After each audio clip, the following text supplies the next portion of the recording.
I'll probably send a picture later for comparison. Yeah. Now then, let's begin with a basic explanation of the class trial. If you can figure out who did it, only they will be punished. But if you pick the wrong one, I'll punish everyone besides the blackened, and that person will be allowed to leave. All right, let the class trial begin. That bear's voice is getting irritating. So, did anyone find any good leads? Well, it's the first trial, right? All things considered, I expected the first one to go to the ultimate pop sensation Sayaka, but... Why does that keep coming up? Why do you people keep saying It's because Mizuno died in the first game before the rules were even established properly. and because Yumi here is also named Sayaka and is also a pop sensation, the comparison is a joke that writes itself. This ought to be interesting. Important, do not skip the next text box. All debates here onward use the new system. Yeah, skip the text box.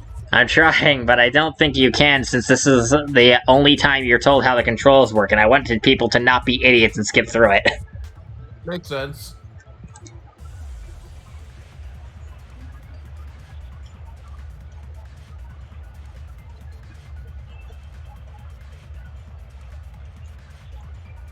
Okay, let's start with alibis. I was in my room by myself. Toro was playing a video game at the time. There's still a lot of dog tags I haven't gotten yet in that game. I was trying to find my watch. I really need to find it. I was trying to find the ghost. I think it might be here in the courtroom. What did you say? I said I was trying to find a ghost. You're not very loud most of the time. It seems like we have no solid alibis yet. Alright, just gotta follow Makoto's example and shoot lies with the truth. Where do I even start? Monica's tips, this was when that was introduced. Ah, yes, wow. I love these. Wow, you need my help already? Or maybe you clicked out of curiosity. Either way, hi, thanks for talking to me.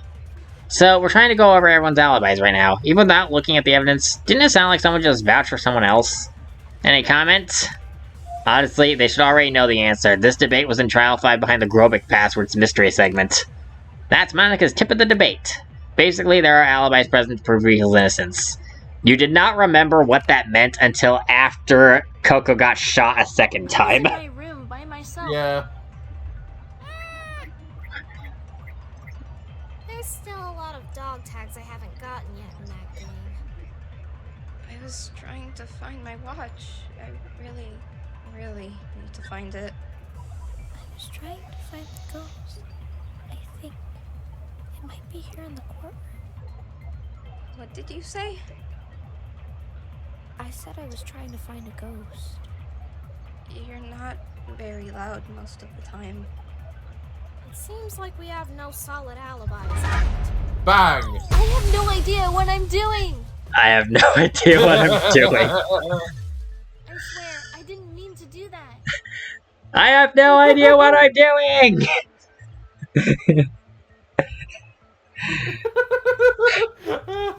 I remember that the first time it's just like bang, truth bullet, bang, ow! It's just one of those. It's like when game mechanics become proper in-world things. It's just like bang, hey. It's even funnier when you know the context that Komaru is the only Danganronpa protagonist who actually uses bullets instead of words. Yeah, exactly as well. Hey, what was that for? I'm not shooting at you. I am so sorry. I didn't mean to. I like how this overhead view gives us a perfect view of exactly which characters are so short that they need stools. Yeah. Who's that? Sayaka, Oyumi, Toro, and I can't tell who the other one is. Katie from Yokai Watch is the one on the left. We got Sans, Coco, and Gex at the top. Oh, okay. So basically, the kids and the three short guys. Yeah. The three little girls and the three short men. Because Toro is a man. They may not look or act like it, but they are an adult. They drink beer. It's fair. It's fair.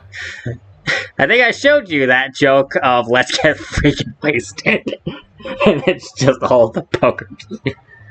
This is great! My buddy's alive and his credit cards are valid again! Let's go get hammered! Let's get freaking wasted! I need to stop.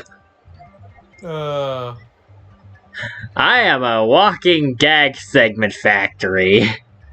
Yes, you are. And that's not always a good thing. Because it's very hard to focus when you keep laughing all the time. Alright, you're sure she meant to make a counter-argument? Yeah, I was trying to say that Sayaka and Toro just vouched for each other. I thought that was pretty obvious. Oh, Now I can continue to reach out to the truth, right? That's one way to put it, yes. The joke here, reach out to the truth, is the battle theme of Persona 4, which is the game Naoto's from. Fair. okay. Well, past for Trial 5 gave us a taste of how this is going, so we should be good now. I believe we can cross Sayaka-san and Toro-kun off the list, as they can both vouch for each other. How about the rest of you? I think our method should be clockwise or counterclockwise. That way we don't miss anyone. Yeah, Taro is proven not guilty. Let's go clockwise. Miku? I was alone. Sorry. Alone where? The gym. I was, how do I put it? Miku hunts ghosts, right? Yeah? Well, it's not that simple, but I guess that's close. How do I explain the spirit list? Okay, filling out the spirit list gives you super ammo, so you want to fill that out. Okay. So Fair. next is Yourself. You were with Monica heading to the music room right before stumbling across Cadence's corpse. You're surprised it didn't blow up into pink goop. Yeah, probably a different song next time. I'm a little worn out on Subcon Mask after playing it so many times. But you like that song. As for me, I was I hope to find more clues to illuminate what's happening, but it's all information Kamaru-san already told us. I'm sorry, but I can't understand a word he's saying. Believe it or not, his diction's actually gotten a lot better since the 1300s. How do you know that? Clearly you have never golf tourney before. That and time travel. That's why so many of us know each other, yeah? Though golfing with the God of War and the Yakuza can be kind of scary. So, Hot Shots Golf has a lot of different character cameos as playable characters. In Hot Shots Golf 2, Daniel, Gex, and the guy from Twisted Metal were all present as golfers. And in later versions, the guys from the Yakuza series, as well as Kratos and Toro and several others, also showed up. Wait, the guy from Twisted Metal, which one? Like Sweet Tooth? Sweet Tooth. I know his name isn't actually Sweet Tooth. That's his car's name. I don't remember his real name. Always bloody Sweet Tooth. Yeah. The ice cream truck one. For whatever reason. Clown. The murder clown. Yep.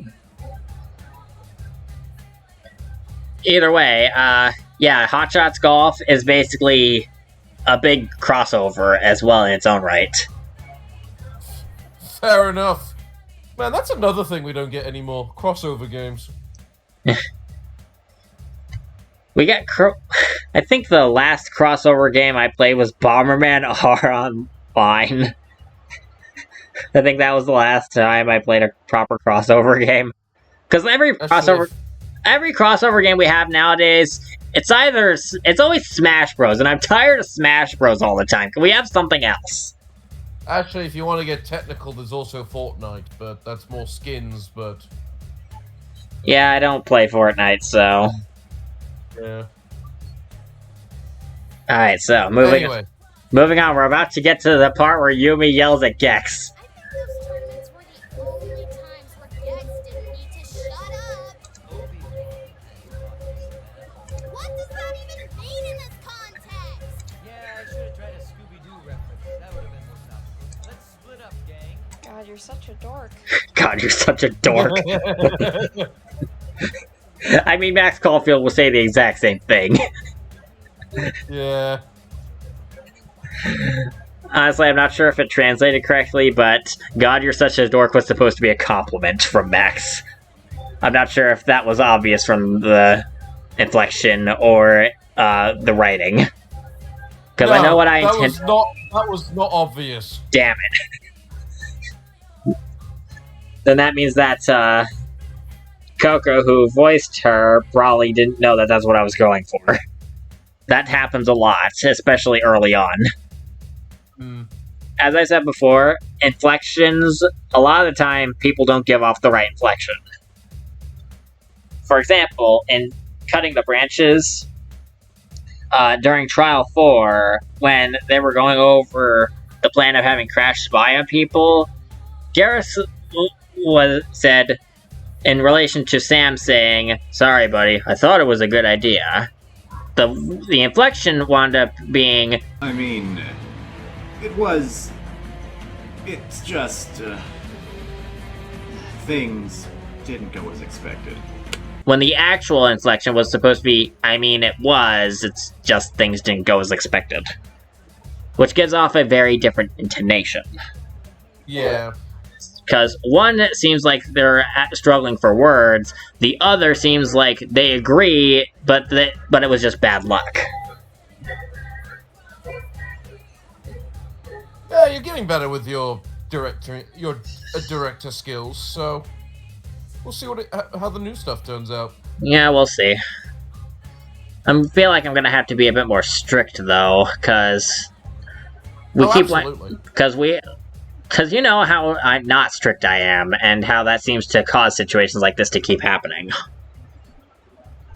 It's either a case of you need to put more details behind, like, the meanings of words or inflections in the script, if you're unsure about people might get the right context, or you need to be more strict as a director. I'm gonna have to be more strict as a director, because I think I'm gonna have to just give you guys the voice direction with my own voice, and pray that you guys actually do what I ask you to this time. Because even when I give you guys the voice direction, you don't always do what I ask you to.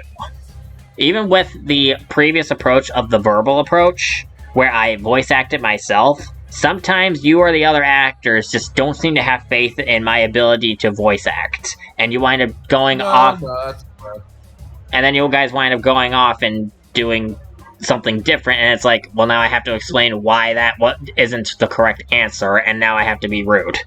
Or I have to bite the bullet and accept this just to make sure I don't make my voice actors who are doing this to help me for free are not mad at me.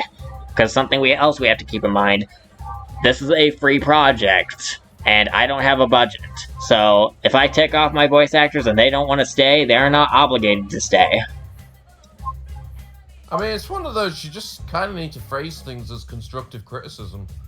I think a lot of the time when people are willing to work for free, it's because they're trying to do it to improve. And if they're looking to improve, you need to be able to help them improve. Yeah, I'm not really looking at it like that, am I? I'm looking at it as a case of, I am a beggar and I can't be a chooser.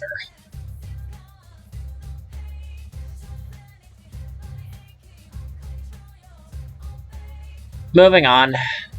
Moving on. That line would have made more sense an hour ago, yeah. Let's split up, gang! That line would have made more sense when we were investigating. Yeah. Well, hurry and say it then before Gex starts yapping. Zoinks, jeepers. What's a good one I can use? It's trying to come with a one-liner. Yeah, it's pretty gross. So what? You saw two different parts of the building because of that? So what did Daniel see, yeah? So, in Medieval 2, when you're actually able to use Daniel's head for puzzles, as well as his body, as two separate things, you're able to swap between control of one or the other at will, using a button to swap between the two, for the sake of puzzle mechanics. And that means that Daniel has to be able to see without his body somehow, otherwise he'd just run into walls. right? In fact, I mean, given what I know of the character, I somewhat expect that to happen. yeah. In fact, when it first happens, that Daniel's head is forced from his body because a condor or some sort of bird yanked it off his neck and put it into a bird nest. That was one of the gimmicks of the level, was that can happen, and it winds up being annoying. Fair enough. Switching between Daniel's body and the head makes it easier to... Swapping to the head makes it easier to figure out exactly where the bird took it. So that way you can cross-reference the nearby area and then use the main body to go over, stab at the bird, and get your head back. Ah, birds, the source of all evil. Somehow I should have expected that comment, considering you hate birds. And yet somehow I didn't. Alright, so...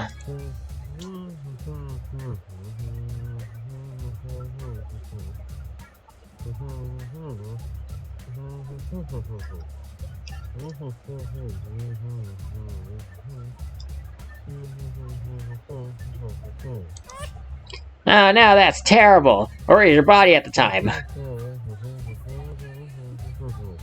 your head? I'm baffled by the fact that they can comprehend him. He's undead. I don't think his diction's the weird part. You'd think I'd be used to this by now after the zombie dinosaurs incident. I feel like I should explain what that means. It's just Dino Crisis at this point. That is just... It's just one of... It's not Dino Crisis, it's Namco Cross Capcom. Which was its own weird-ass crossover. Okay, context time.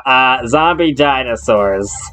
In the crossover Japanese exclusive game Namco Cross Capcom, a bunch of characters from Namco and Capcom were all thrown together into a tactical grid-based RPG game. Characters include Regina, some Dino Crisis characters, Klonoa, etc., all shoved into the same room.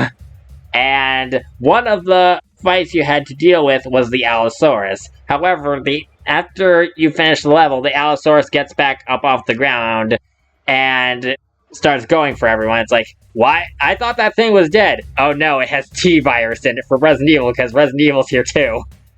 Now we have zombie dinosaurs to worry about. Except it's a cutscene. They just kind of catapult your thing off to God knows where. But even we do not need Mr. X dinosaurs.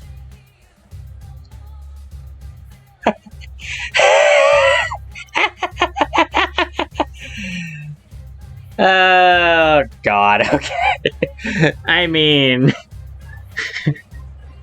we've all wanted a Dino Crisis Resident Evil crossover for how long now? I wouldn't be against it just because that would give us an excuse to have Regina and Jill kill everything with each other. Finally. Are they even from the same goddamn universe? I don't know. I know that in Resident Evil 3, there's the ability to... One of the unlockable costumes in Resident Evil 3 is Regina. But I don't know if they are in the same universe. But based on my standards, they may as well be. Because I treat everyone like they're all in the same multiverse. Yeah, that's fair. But anyway, so yeah, that's the zombie dinosaurs incident. And Daniel knows what that's like, because in Medieval 2, he woke up in a museum where all the bones reanimated. That means when he gets to the dinosaur exhibit, shit hits the fan. Fair enough. Yeah, the first boss of the game was a skeleton tyrannosaur. Fair enough. It's always the T-Rex. At least I think it was the Tyrannosaur. It could have been a Stegosaurus. I don't remember. It's been a while. But it was definitely a big dinosaur of doom. Alright, anyways. It's all these references that I know that I feel like a lot of people don't know that I want to explain that keeps making this take forever. And yet, knowing it is what makes it even better. You know? Yeah. Yeah, definitely. Anyway.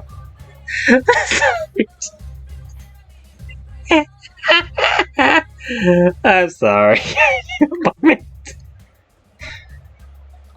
I'm not gonna lie. I'm not. It's unusual hearing you laugh like. So I'm glad you're enjoying half of this. I don't laugh like this very often, do I? No, you don't. I'm guessing there's a reason why I wound up with the nickname Monkey Boy in high school. Because that's my laugh.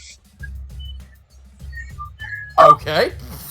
Yeah, I'm pretty sure that was meant to be an insult. Fair enough. Even still, it isn't exactly inaccurate, is it? No comment. Well, I guess it would make sense that the Ape Escape fan laughs like a monkey. At least you don't like me, who laughs like a supervillain. Eh.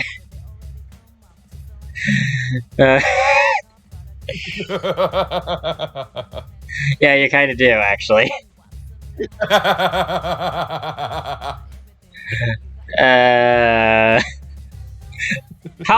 What hour in are we at this point? 3. Dear God. Moving on.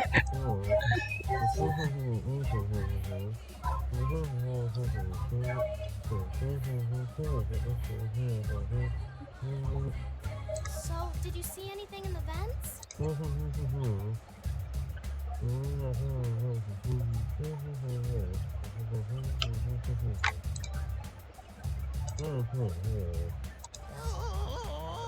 Back to what we were doing at the time. I was looking for my watch. I saw her coming out of the music room before the body was discovered. That's pretty suspicious, kid. That said, I think you're clean. Is it because she's young? Actually, it's because he's a murderer detective. What? You know, it's creepy how you know about that, even though we've never met before. Definitely said he can do that. And this is one of those moments where something that looks a little weird now makes sense in context. Yep. Now we know she's holding the iPad. The invisible ghost iPad. That means Miku should be able to see that. Oh. Miku would be able to see that if she's paying attention, but she's currently not a playable character at the moment, so she's probably not noticing, because the other people are talking. Who cares? If that's the case, who out of us is innocent? Just gonna believe me? What if I'm lying? I was going to bring it up, but since you decided to. I'm skeptical on this. How can we trust that he's not just screwing with us? Because he's not a bad guy? Monica's not making sense. I'm not convinced. But we'll never get through the alibis at this rate, so just get on with it. I mean, we're never gonna get through the alibis at this rate because me and PFA keep talking. True. Okay, Katie and Max are fine. The rest of you've got blood on your hands. Okay, so I got this wrong, kind of. So in the case of Katie, since she is a playable yokai, it is possible for her to beat the crap out of things. Though since they're already dead and they don't die, that one I'm willing to let slide. But in Chapter 5 of Life is Strange, in order to get through the area, you have to turn the electricity on to open something, but doing that will cause a short circuit that kills somebody. And you have to do that in order to advance. You can rewind to undo it, but she will have to kill someone first to unkill them later. It's time travel, witness. Does she know that? Yes, she saw the person die right in front of her. Huh. It was during a tornado when everything was going to utter crap. Also, I suppose you could also argue, does Monica technically count? Because she didn't directly kill, she just edited stats so that they kill themselves? Yeah, that's also another thing. I kind of count it as Monica because against Monica's favor because of intention, but even still, it's debatable. It's one of those really weird pedantic things because his technical murder detector is literally an XP detector, really. Yeah. Right. Either way. Killing robots count? Yes. Exercising ghosts count? Yes. Dinosaurs too, I presume? If what you're saying is true, I probably seem most guilty. Yeah, considering Raiden is Jack the Ripper, who wound up being a child soldier and murdering everybody since that age. Mm-hmm. Yes. And when Tokyo got invaded by slime balls. It must be hard keeping track of all those crossovers. Sorry, but I'm still not convinced. He can just magically tell who's a murderer or not just by looking at us? Actually, Matt is a vampire that runs on water and stabs people with flamenco dancing. Why am I questioning this? Why am I questioning this? I've seen weirder. I don't question this. They'll turn out to be accomplices or something.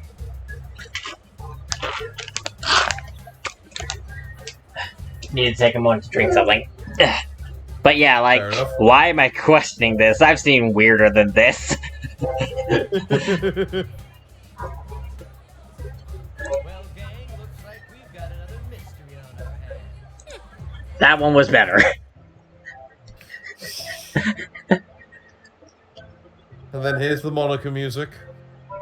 I remember you said, I remember you asking if Megalovania was gonna play, but no, we're not playing Megalovania. I don't even like that one. Supposed to be certain Katie and Fair Max enough. are innocent. I don't think we got to my alibi yet, but I wasn't alone. Understanding our alibi is elementary, my dear Watson. We were spending all day investigating the tube. We were watching TV all day. And Forrester-san? I don't think that anyone will believe me, honestly. I went through a bunch of different rooms trying to find my watch, but I didn't hurt Cadence. I wish I had proof. Proof can provide itself in strange ways. You just need to look at it through multiple perspectives. I like your choice in music. This is perfect for me. So, player? Sorry, I don't know your name. Well, you do. Monica's tips. So we're trying to decide if Katie is innocent or guilty right now. It's way too early to decide the culprit. We only just started. That would be the least suspenseful mystery I've ever seen. Right, Kareki? Yeah, it's way too early for that. It's safe to assume you got ammo to cover for her. That's Monica's tip of the debate. Keep in mind that one thing that I use for deduction practically every trial. So, player. Sorry, I don't know your name. Alright. I'm aware you're vouching for her, but people are very unpredictable. Oh yeah, this How thing. am I supposed to be certain Katie and Max are innocent? The one thing you use for every trial because it's just like, But I wasn't it's alone. never brought up in the actual games. Yeah. It's elementary, my dear Watson. For so, which when you point it out, it's just like, We were wait, watching why TV is all that never day. brought up? Because that's so And Forrester-san? genuinely useful. Yep. I don't think that anyone will believe me, honestly. I went through a bunch of different rooms trying to find my watch, but I didn't hurt Cadence. I wish I had proof. Proof can provide itself in strange ways. You just need to look at it through multiple perspectives. Let us reach out to the truth of this case. Yay. Hey, I know this might sound off topic, but can I ask Monokuma something real quick? I still say that this is the least beachy beach theme of Crash Bandicoot ever. Yeah. So the context of this theme, they call it Beach Ball, but the location actually is underwater. It's actually pretty good as an underwater theme, though. But Yeah, for that is actually good for underwater theme. But for some reason, they labeled the minigame as Beach Ball. So, You'd be surprised what what a load of tunes are called. Like, if you ever want to know the weirdest song titles, look up the song titles of Age of Empires. I'm gonna have to look at that one and see if any of them beat Ape Escape with the Ape That's in You, or Banana Heartbreak. Because those are also weird titles. Alright, moving on. Yes? So, the BDA goes off when 3 or more people discover the body, right? Yep. Does the killer get lumped into that category? Well, you see, that's, What, don't you know? Of course I know. I made the game. Then what's the problem? You're not supposed to use it for deduction. Its sole purpose is to inform everyone of someone's death. Nothing more or less. Sounds like an inconsistency to me. Don't you want this to be fair? If the information isn't consistent, isn't that unfair? You know, I just thought of something. If they want to make sure that the BDA goes off in a way where people can't use this for deductive purposes, maybe it should be set up in a way where the BDA goes off like an hour after the person dies, regardless of who finds it and when. Yeah. That way they can't weaponize it. Would make more sense, wouldn't it? Yeah. My brain just thought of that just now, and I think that's it. But the problem with that is that they can weaponize that, because then it gives a time of death, which means time of alibi. Fair enough, but even still. Or maybe it could be anywhere from 1 to 3 hours with no consistency. That's also another way of handling it. Basically, what I'm trying to say is there's ways we can work around this, other than the current way the BDA system works. Jeez, you're irritating. You want me to say it? Fine. The blackened isn't included in that category for this trial, okay? Well, Katie, you've got your alibi. I do? Hey! I said it's not for deduction! All's fair in love and murder. All fair in love and murder. Of course Monica would be the one to say that. And if I'm not mistaken, does the game have some questionable actions in terms of the rules? I'm afraid I have no idea what you're talking about. Mukuro's case, in general?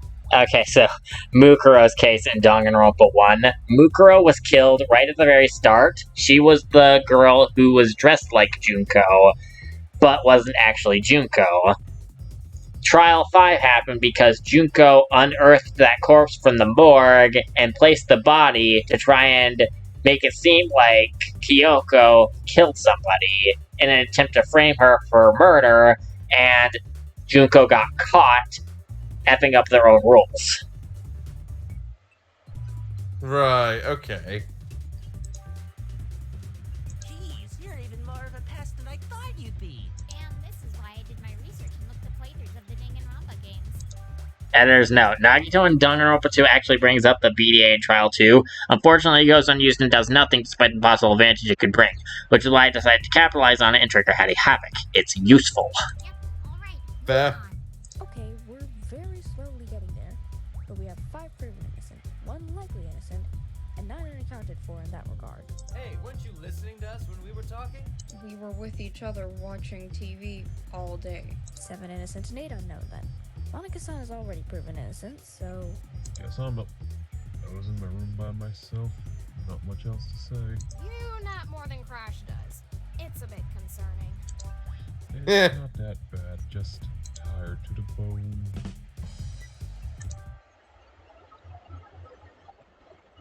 I can't tell if you can hear the cricket chirping sound effect. I can. No, I have just the perfect quote for this exact moment. Is it this? No. Although the quote works for after that as well. Everyone's a critic.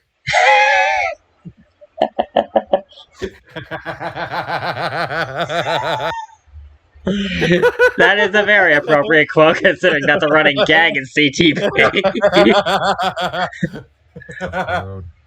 More like, it's a very bad time for it.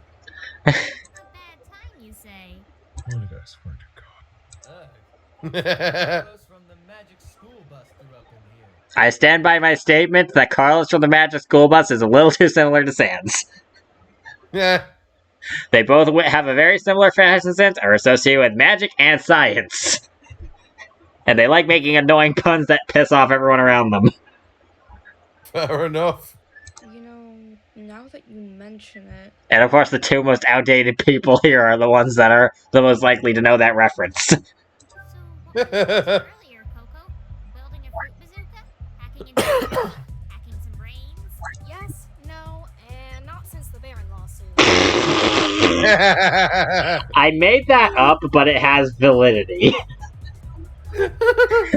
Okay, so, hacking some brains, not since the Baron lawsuit. Okay. Remember when I said that Coco hacked into an alien shark's brain with her laptop on a different planet where she probably doesn't have internet access? Yes. The shark in question is from the planet Baron.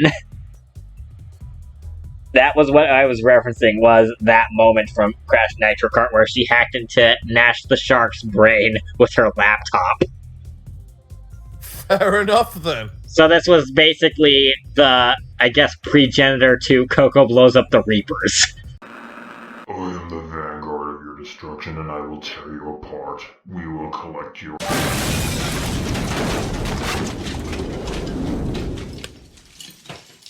Monica, it wasn't me this time, I swear. Those big dumb Reapers were using faulty code. It wasn't hard. No big deal. What is wrong with you people? I hacked his brain and put him to sleep. He looked like he needed some, the poor shark thingy. That's a first.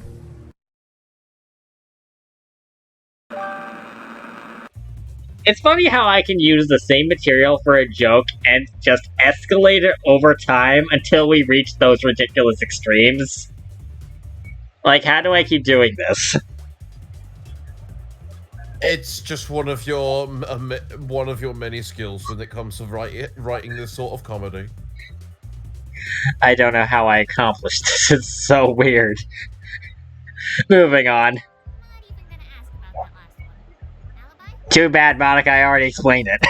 I was checking out the air purifier to make sure it was still running. While I'm there, I'm trying to get other work done, like the previously mentioned bazooka, and checking on that internet site I've got. It's still in the red. Maybe I should try game streaming services instead of online dating services. She has internet and she's able to check on her online dating service that she has. Because that's something she did. At the end of Crash Team Racing, each character has like a little description of what they're doing after the events of the game. Coco's in the original Crash Team Racing was she started an online dating service. The thing is in the red, but and then in the Nitro Fueled remake, they changed it from online dating to game streaming services. Fair enough.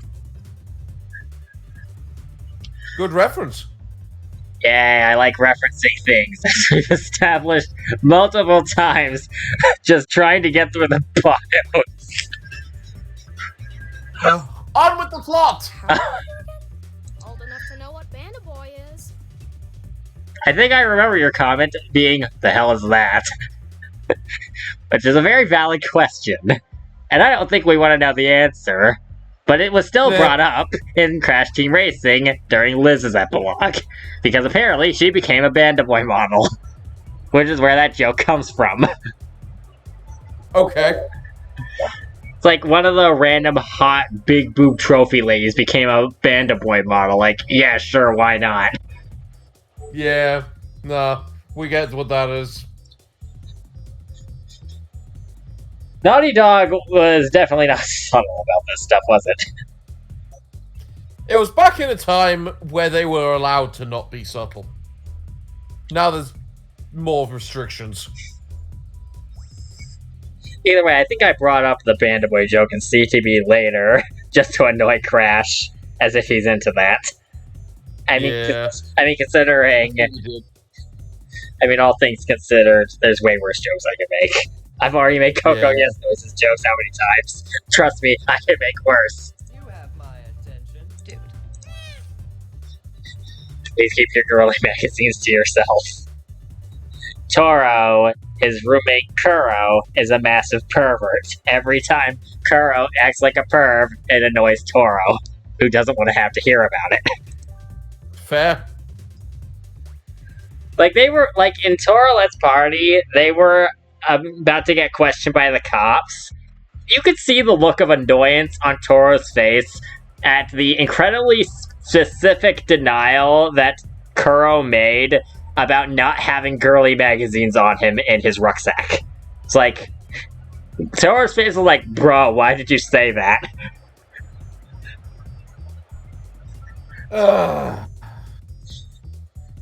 The cops weren't even trying to arrest him over anything like that. They were just trying to find an illegal gambler in the area.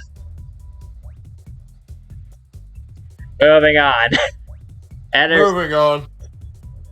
Editors now, Agent Extra from Gex 3, who is the love interest, was played by somebody featured on Insert for Boys magazine name here. Yeah, so Agent Extra from Gex 3, Gex's girlfriend, was played by a Playboy model. And Banda Boy is mentioned in Crash Tag Team Racing, the original version, for Trophy Lady Liz's ending in the credits.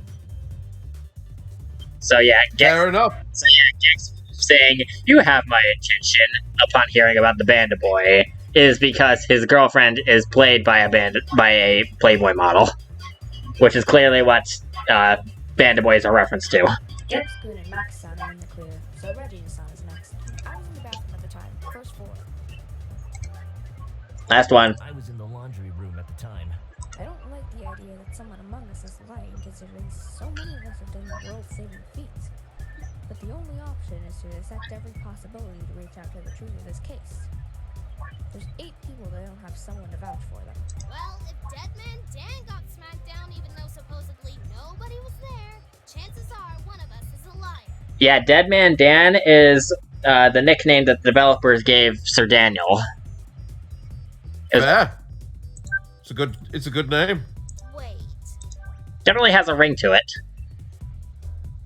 Like, it has both a alliteration from the D at the start, combined with Dan, and a rhyme factor because man and Dan. So it has a nice ring to it. It's got both rhyme and alliterative appeal. Dead Man Dan. Anyways, Naoto, Dan, Coco, Sans, Regina, Raiden, Miku, and myself haven't been proven innocent yet. Wish I knew how I could prove I didn't do it, but... Raiden, was it you? What? Why would I attack Daniel completely unprovoked? I don't know, but the laundry room was closest to where Dan's body was. Oh no, Raiden is suspicious now. Okay, this is probably one of my weirder choices, and definitely a sign that I didn't have quite as many restraints on myself as before. But we'll see what happens. Asking why might reveal a clue to help prove innocence or guilt. I went to the laundry room to get my clothes. Why else would I be there? Well, it definitely wouldn't be a smart choice for evidence disposal. And you've only really worn that suit, so... It'd be up to us to bring that to light then. Actually, wait. Do you have more than one outfit? You still look like you're wearing the same getup. I have a spare for longer missions.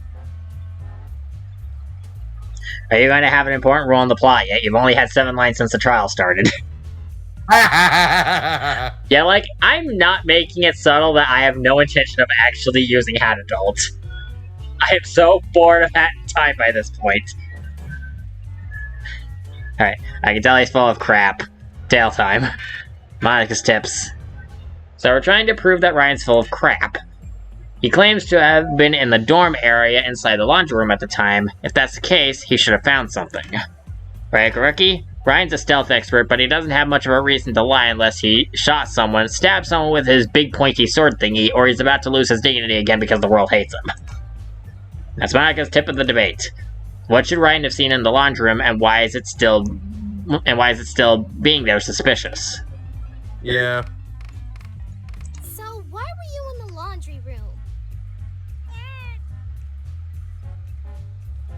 Asking why might reveal a clue to help prove innocence or guilt. I went to the laundry room to get my...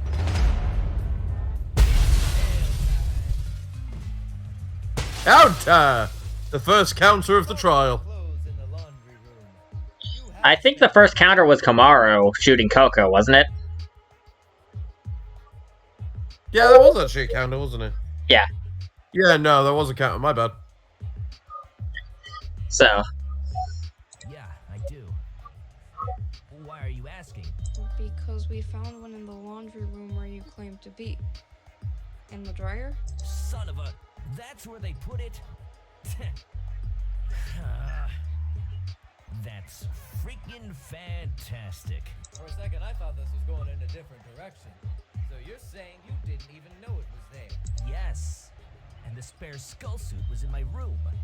And since I was in the bathhouse when my clothes were stolen... He's innocent. End of story. Moving on. Okay, yeah. She's like, I know where this is going to.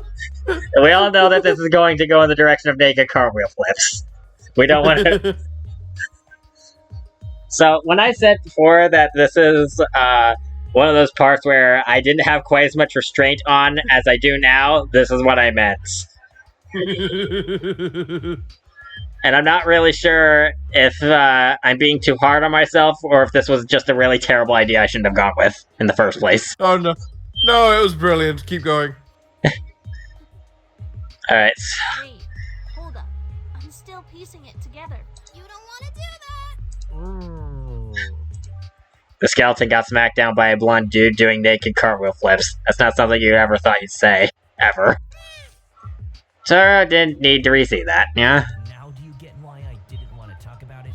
Our lives are on the line. Need I remind you all? I'll put Reggie in some. Naruto does not look amused. So now Raiden and Daniel are proven innocent, leaving us with 6 people, right? Before we move forward, I believe we should try addressing the murder weapon. The weapon in question must have been something akin to a blade, as it pierced through Cadence. Well, that might be a problem. We just removed both remaining swordsmen from the equation. Actually, they were the only swordsmen in the equation. Flame on! Not helping, Gex. Sorry, let me try again. There's an incinerator near the dorm, right? I remember when he said flame on, you told him to shut up really loudly. It's like... Yeah. I was tempted to do that again right now. I won't. I know Gex is annoying as all get out, but he does have some valid points sometimes. He just says them in the weirdest way. He just says them in the most TV reference way possible. Okay, I think this was a case of... Cindy only saying the second half of the line, or something being screwed up with the first half of the line, and me not wanting to ask for a second take. I don't remember exactly, but I definitely remember the first half should have been voice acted, but we only wound up with the second half voice acted. Sometimes stuff like that winds up happening, where maybe the voice actor forgets to do the line, maybe they butcher a pronunciation, or say it in a very awkward way, or whatever. It happens. There wasn't. And we couldn't get into anyone's rooms but our own, so we couldn't see if any evidence was hidden in them. That would be a very difficult task anyway because of where both places are. Where is the music room? Alright, I think it's the 4th floor, but let's hit the wrong floors to see what happens. That would be a very difficult task. Nope. That would be a very Nope. And where are the dormitory and incinerator located? The 1st floor. And where are the dormitory?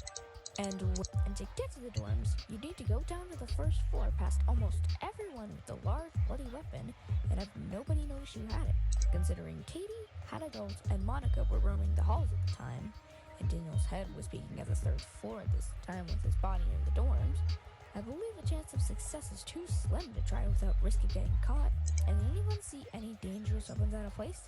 If that happens, suspicion will be much higher. It just doesn't add up, does it? There's also the fact that the slashes on the piano...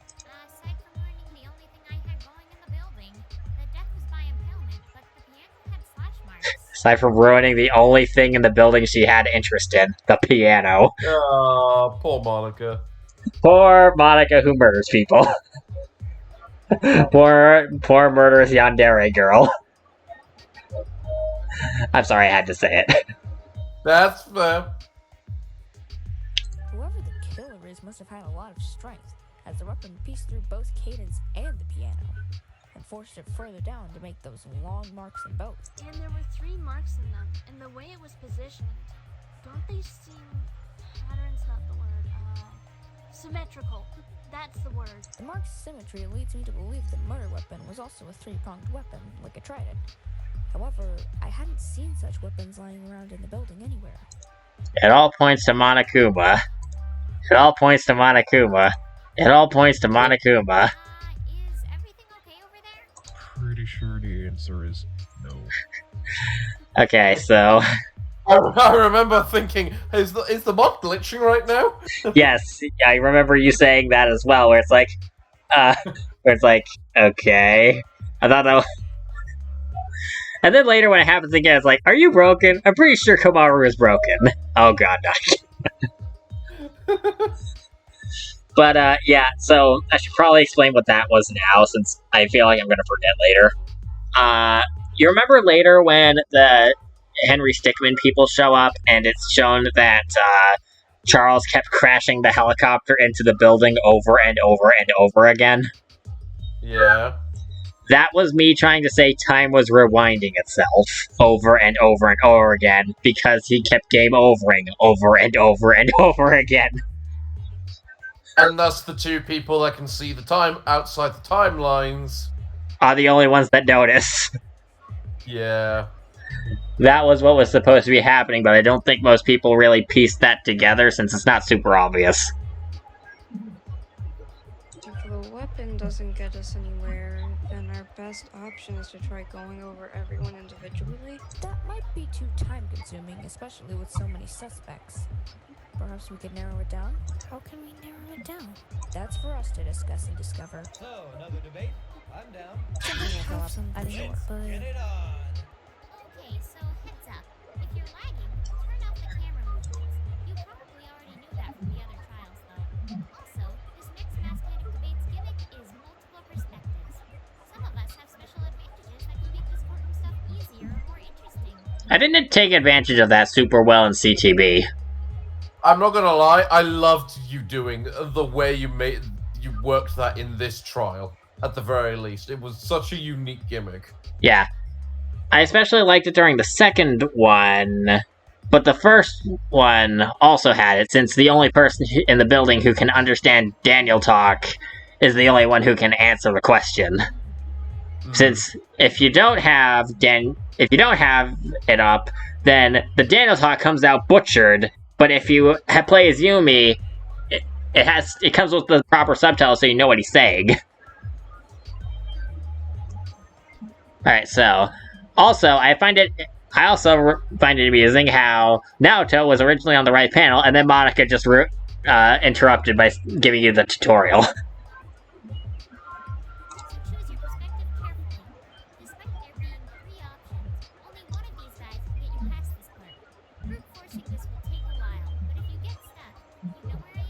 But yeah, with CTB, I feel like I kind of didn't do things quite as effectively as I did with it here in this trial specifically. Because with this trial, the way I handled it was interesting with each character, because some characters can see ghosts, some of them can understand Daniel gibberish, etc. But with CTB, everyone can usually perfectly understand each other without too much difficulty. So communication, so the communication aspect wasn't quite able to be used, and because you get what I mean. Yeah. I wasn't able to come up with anything special aside from only certain characters would have the details on the specific piece of evidence. Like, for example, in Trial 1, when you have to play as Sam to go over the girly music thing, because he's the only one who actually heard it. Whereas the other two were not there. Either way. Turn off the camera movements, keep them on. Okay, cool. Choose your character. Alright, so let's go to Hat Adult.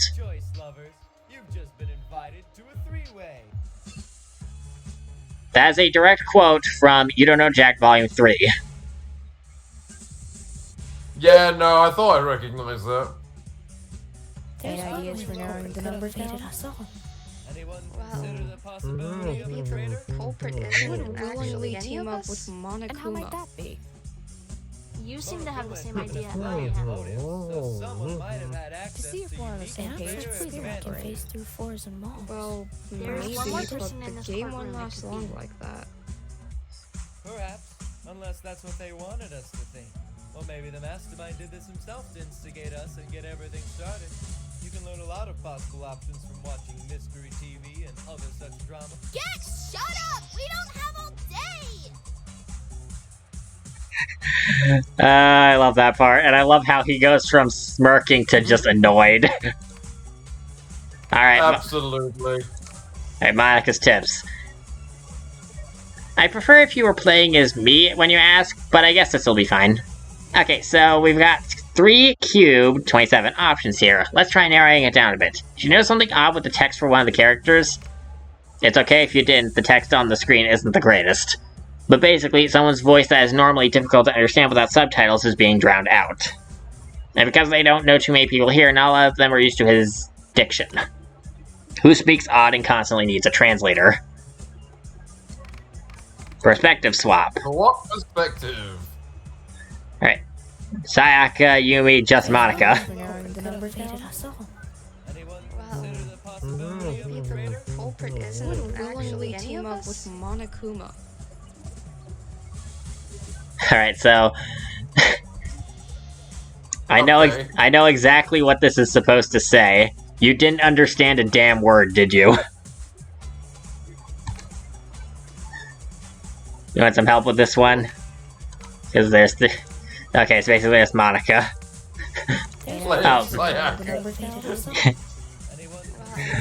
Okay, I need to see that again, because I didn't remember there being too much difference, so I need to see that again. Because there's 3 pieces of evidence, 3 statements, 3 perspectives, brute force would require up to 27 different combinations. So here's a hint to knock it down to about 9. Play as Sayaka. If you've been paying attention, you'll know who she needs to respond to. Any ideas for narrowing the numbers down?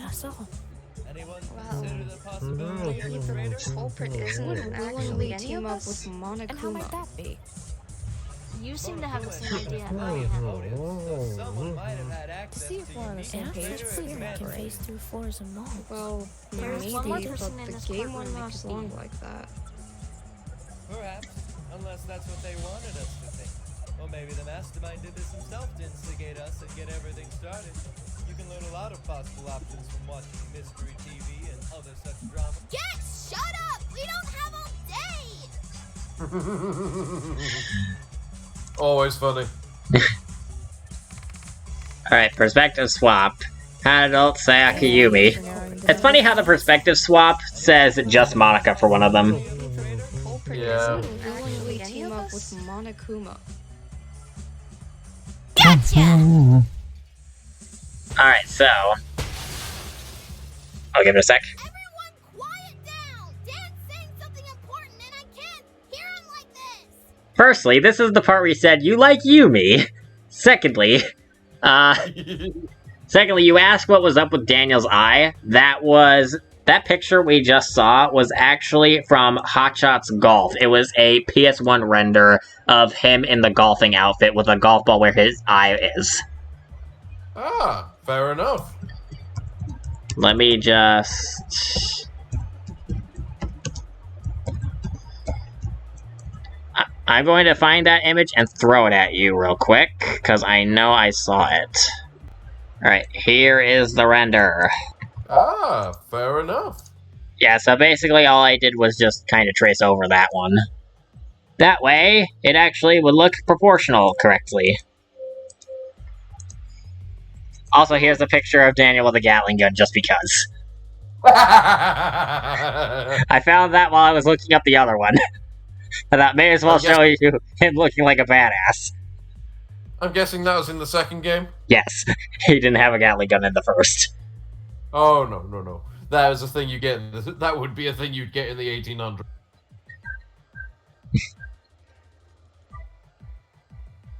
Does your world of Gears have guns like that? Yes. Yay! Sounds like fun. Look, do you know, literally, how the machine gun was invented?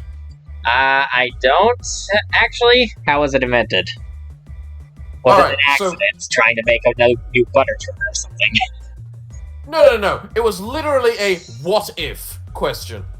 It was basically, you have a Gatling gun. What is a Gatling gun? A Gatling gun is just a manual machine gun, where you basically have to turn the crank in order to make the thing shoot.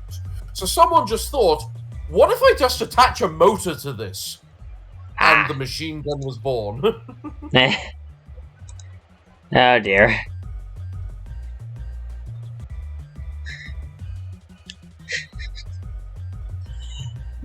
And now we have Gatling guns. Oh dear. You mean machine guns? Whatever.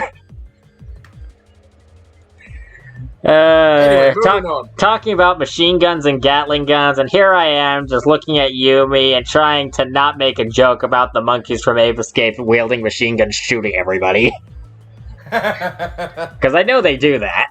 And I also know I gave Yumi the Gatling gun thing from Mass Effect 3 for a joke when... You know what I'm talking about, right? There's no shortage of pie jocks out there if you get a craving for violence. They come in and steal food, ring call, whatever they can get their talons on. Humans say they're like monkeys.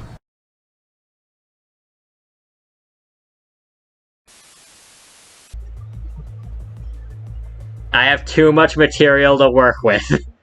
I don't know how I make these leaps, but it works.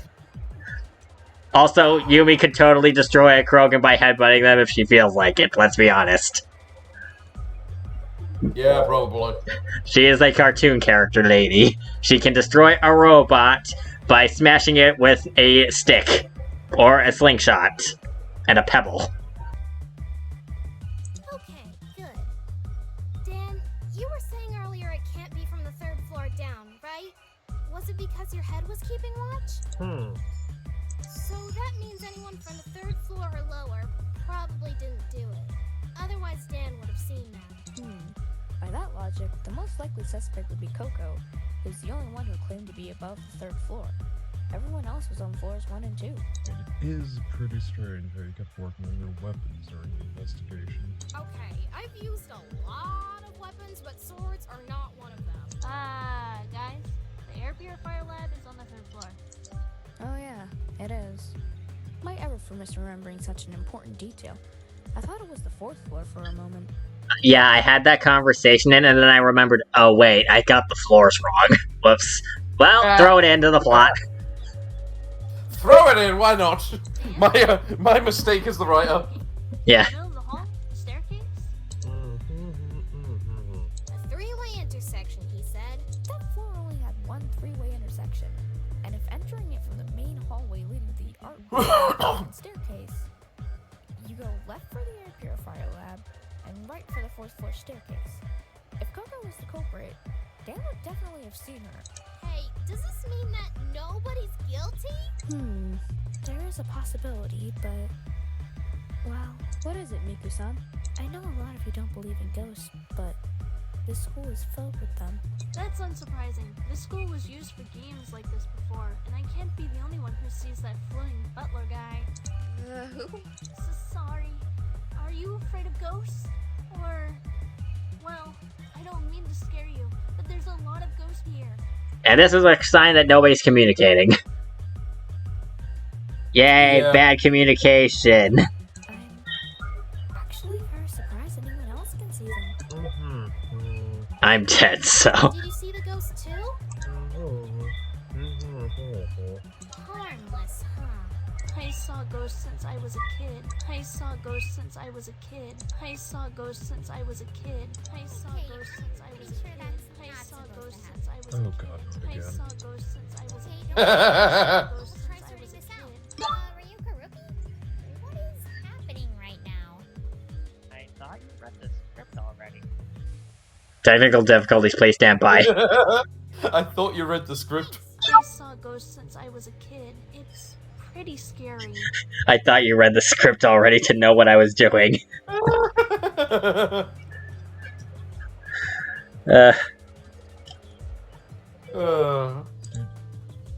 Everything freeze again. Sorry, had to correct the stuttering. We should be fine now.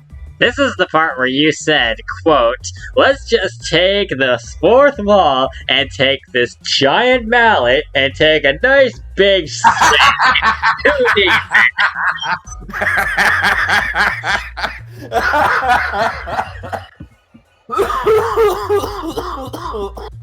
You okay?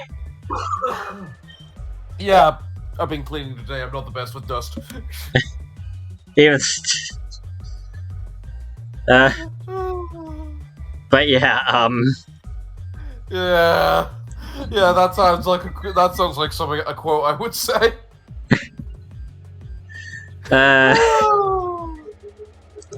Good times, good times. Yay. What are you guys talking about? You really think that ghost butler guy was the killer? Does that even count? Actually, who am I kidding? Of course it counts. Of course it counts, it's Danganronpa. Yeah, any technicality counts. This day keeps getting weirder. So, assuming this is true, how do we vote for the ghost? Don't worry. The ballots get adjusted accordingly for such situations. But are you sure it's a ghost? Honestly, no. I don't believe he's the killer. Anyone can be a killer, you know. This guy sounds sketchy not to introduce himself. What's he hiding? That's... Yeah. Did we ask why everyone else was where they were I yet? don't believe we have yet. It appears we might have gotten off track. We should discuss the ghost possibility later. So, the question of why we were where we were and what we were doing, I shall start. I mentioned before that I had gone to the library to see if I could uncover more information by reading through the books and other important documents. I wish I had found something, but it appears it was a fruitless endeavor. Yay, fruitless. I was in my room trying to figure out what to do so that we can get out of here alive. All 16 of us. But I don't know what to do. That's what happens when you get your hopes up. And I know what you're thinking. Don't bother. Who needs hope or despair? I have determination. Yeah. Monokuma, you're more of a buzzkill than my dad. I didn't think that was possible. Didn't he try to destroy you? Exactly. And what exactly shouldn't Komaru here bother doing exactly? Oh, it's pretty obvious. You're not breaking any of the rules without severe punishment. We can take on an army of these guys, no problem though. What's stopping us from doing that? Making Monokuma go, it would allow everyone to go home faster, Nina. Because not all of us can take several dozen bullets and live. Really?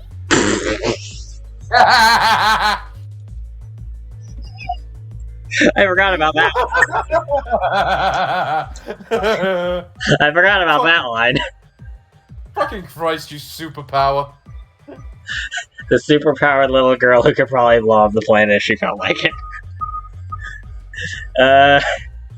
We've had this discussion off camera that characters like Bugs Bunny are more powerful than the gods themselves. But yeah. Sorrow may not be as durable as Sayaka, but staying here sounds like a bad idea, yeah. So, Sans, what were you doing in your room and why? Napping. Because I do that a lot. Okay, moving on. Coco? I was working on the fruit bazooka since Crash keeps breaking them somehow before a new adventure happens. And I was checking up on the air purifier. You both can attest to that. You saw the bazooka. I don't know why the fruit bazooka doesn't carry over from one adventure to the next. So here's the excuse. Fair. You also showed us that bandy buggy how you were working on too during the investigation. It looked like it'd be fun to drive. It probably would have been done by now, but there's not a lot of spare material to work with. And it's pretty time-consuming keeping the purifier going. While this isn't an airtight alibi, your story checks out. So I'm not off the suspect list, but I'm not very suspicious either? Correct. That leaves us with Regina in the first floor restroom and Miku in the gymnasium. I was looking for spirits that hadn't fully departed yet. There are so many in this school. And why go all over the building to do this? It makes the camera stronger. It makes it stronger? If I can locate every lingering or upset spirit in the area, the camera becomes almost unstoppable when dealing with upset spirits. Yeah, I don't remember the name of the super ammo, but filling up that spirit list with every hostile spirit and non-hostile spirit in the spirit list will grant you basically a super weapon. Makes the game a lot easier. It makes challenge mode a heck of a lot easier when you're able to do that. It seems like that actually bothers you. No, it's not a bad thing. You seem tense. She's a little girl who just saw a corpse firsthand and might die soon if we screw up. So I think she got a good reason to be on edge. Somehow, I don't think that's the real reason. Regina-san, you said you were in the first floor restroom, right? Correct. Not much to say. It was a standard visit to the restroom. Yeah, I don't see anything that proves anyone innocent either. Perhaps so. With this in mind, Raiden had lied earlier. So I'm trying to see if there's another lie in the alibis. Alright, lie segment time. Look, background change. Not really a background change, just a purple filter. Again to see if there's contradictory information. This is the same purple filter from chapter 3. I was filling up my spirit list Fair at the enough. gym where a spirit was. Me and Kamara were both in our own rooms. Yeah, I was in my room. Wish I could have done something to prevent this. I was working on some gadgets and cars in the lab. Not sure how to clear that up further. I was in the first floor bathroom. I doubt anyone saw me or could vouch for me, though. I know she's lying, but proving her innocent would expose one of our only trump cards. The only option is to lie. Monica's tips. So Raiden needs to lie. It might seem confusing, but don't worry, I can help. So our reason for the lie must be to give an innocent person an alibi without revealing what they actually did. So we've got Miku, Regina, and Coco alongside 3 lie bullets. And those lie bullets seem pretty useless. What does changing the pink thing to a white thing do for us exactly? And Dan has an alibi and his life's on the line. There's not much to gain from lying, right? By process of elimination, the lie bullet you need to use is... Let's go over the alibis again to see if there's contradictory information. I was in the library searching for information, hoping to find... The first floor women's bathroom is the only option. Because we basically just said Daniel has no reason to lie, and changing the pink medallion to a white wristwatch doesn't do anything. Yeah, I was in my room. Wish I could have done something to prevent this. I was working on some gadgets and cars in the lab. Not sure how to clear that up further. I was in the first floor bathroom. Suspicion. You in court much? Was that comm device in the second floor men's room yours? Interestingly, both Raiden and Regina, the government agents, are standing right next to each other, allowing them to whisper. I can explain. So, you were in the first floor women's bathroom. Knowing my luck, you saw that. I didn't think either of you saw me, so it didn't seem worth mentioning. Well, I wasn't exactly focused on much aside from getting back to my room ASAP. Dan, did you see Regina?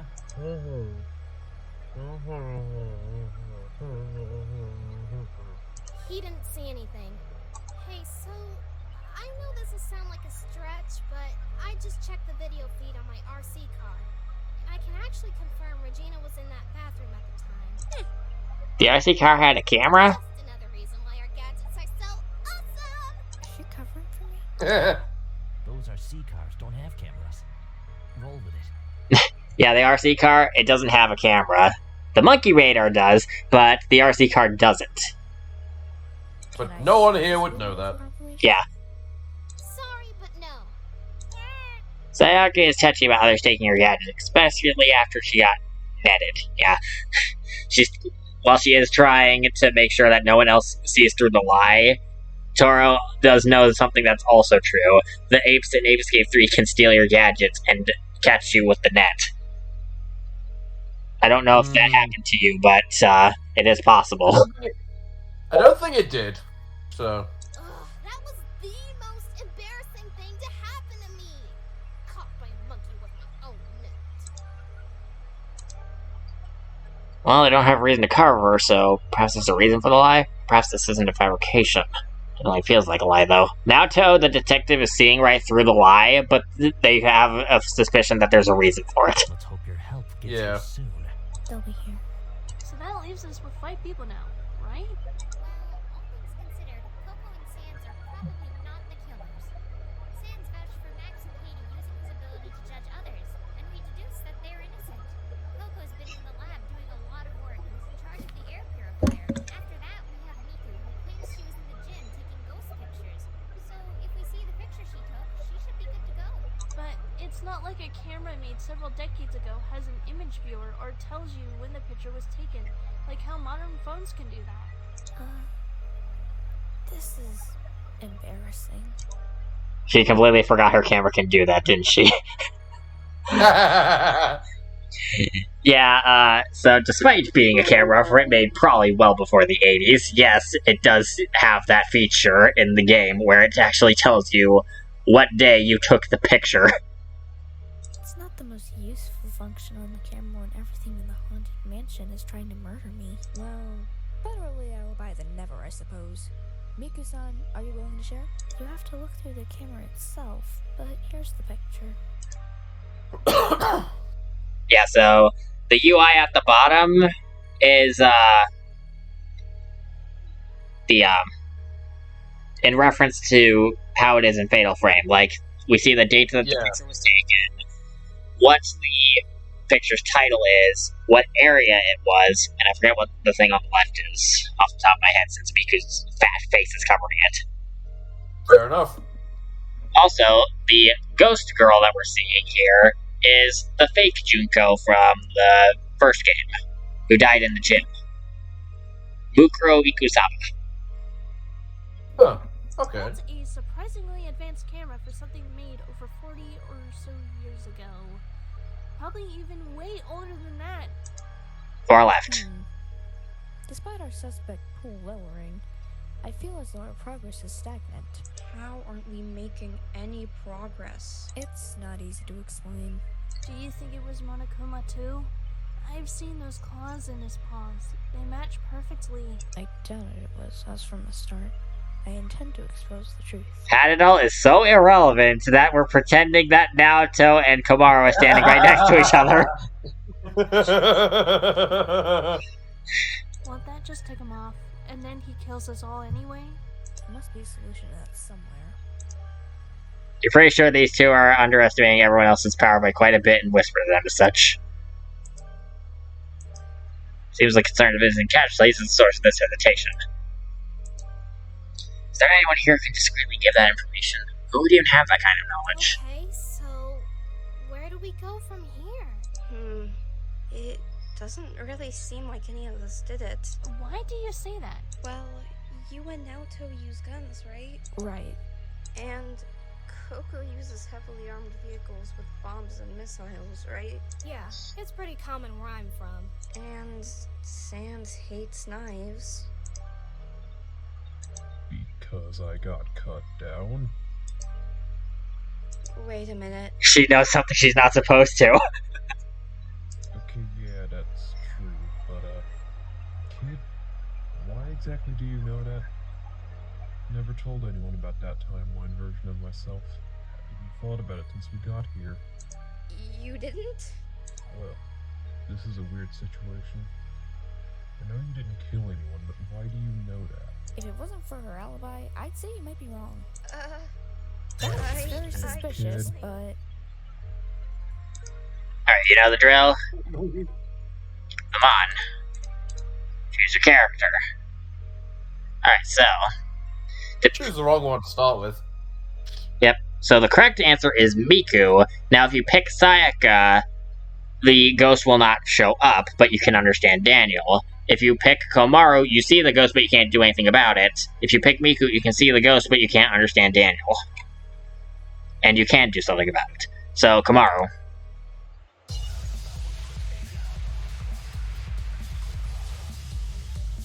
Like, you can see him immediately.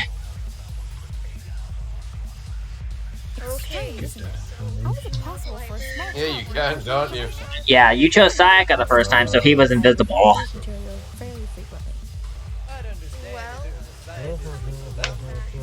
I'm afraid that simply is not possible. It is possible if you can rewind time and keep asking or doing something different until you get it right. You didn't see it?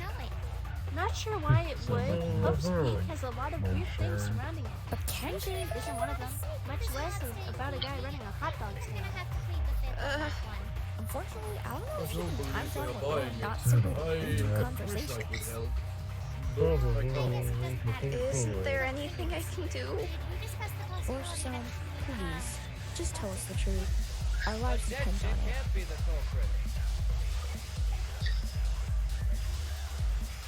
They make this course stuff look so easy on TV. Alright, Monica, what do you have to say? This one's twice as long as the last one, but keep in mind that there's still the same number of options available. Did you notice anything weird? He's kinda hard to miss. What should I do? Alright, I'm guessing that changes depending on if you're Komaru or Miku.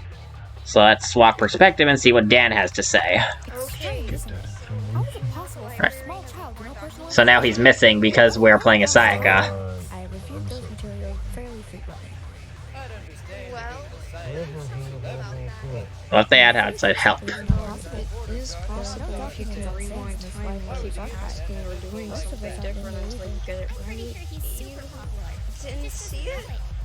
Not sure why it would. Hope's Peak has a There's someone else here. much less about a guy running a hot dog stand. Unfortunately, I don't know if she can time travel. And Katie is silent because that's where Whisper would have talked. Yep. Curse my inability to speak clearly. Force-san, please, just tell us the truth. Our lives depend on it.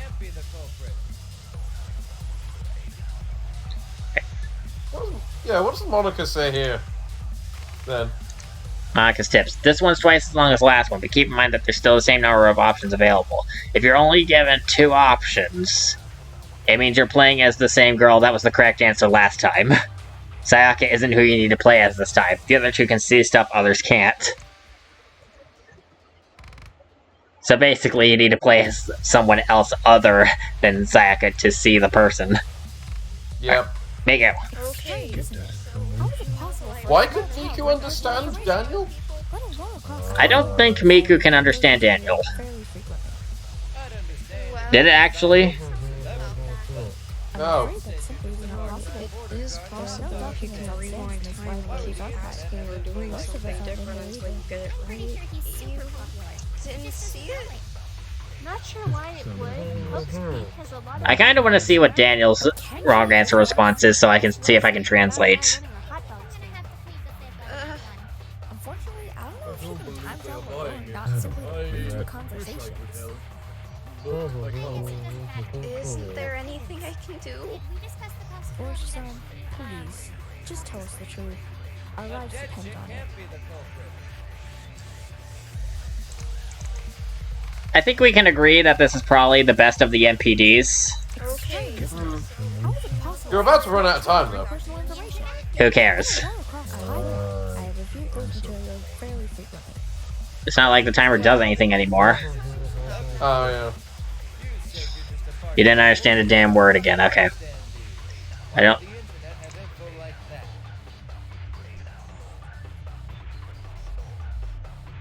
It's strange, isn't it? How is it possible for a small child to know personal information?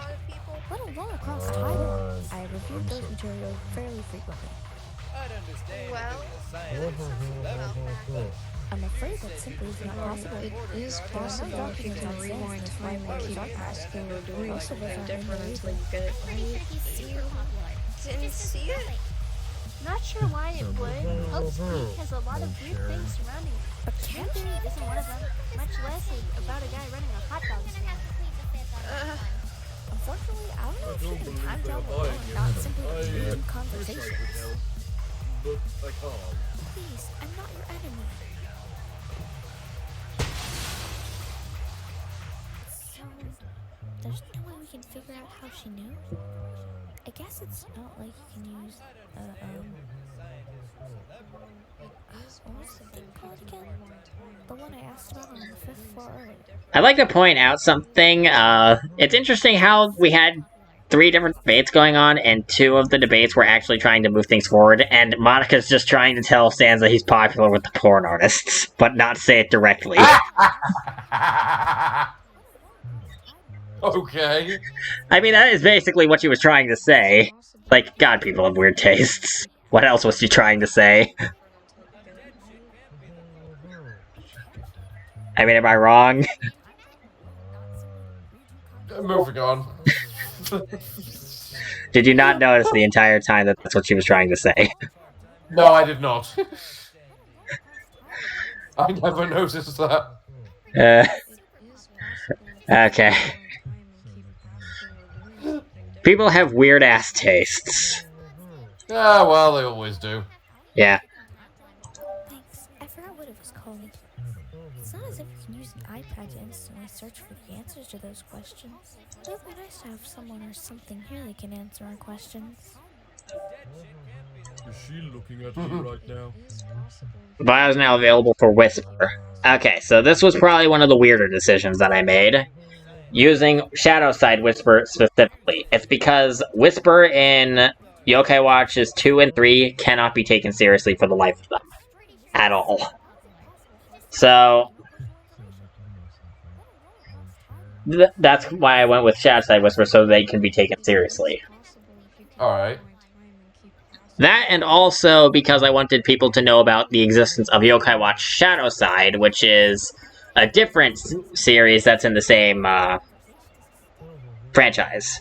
Because I don't know if you know about Yokai Watch Shadowside, but it basically is a different, more... how do I describe it? You'd have to tell me.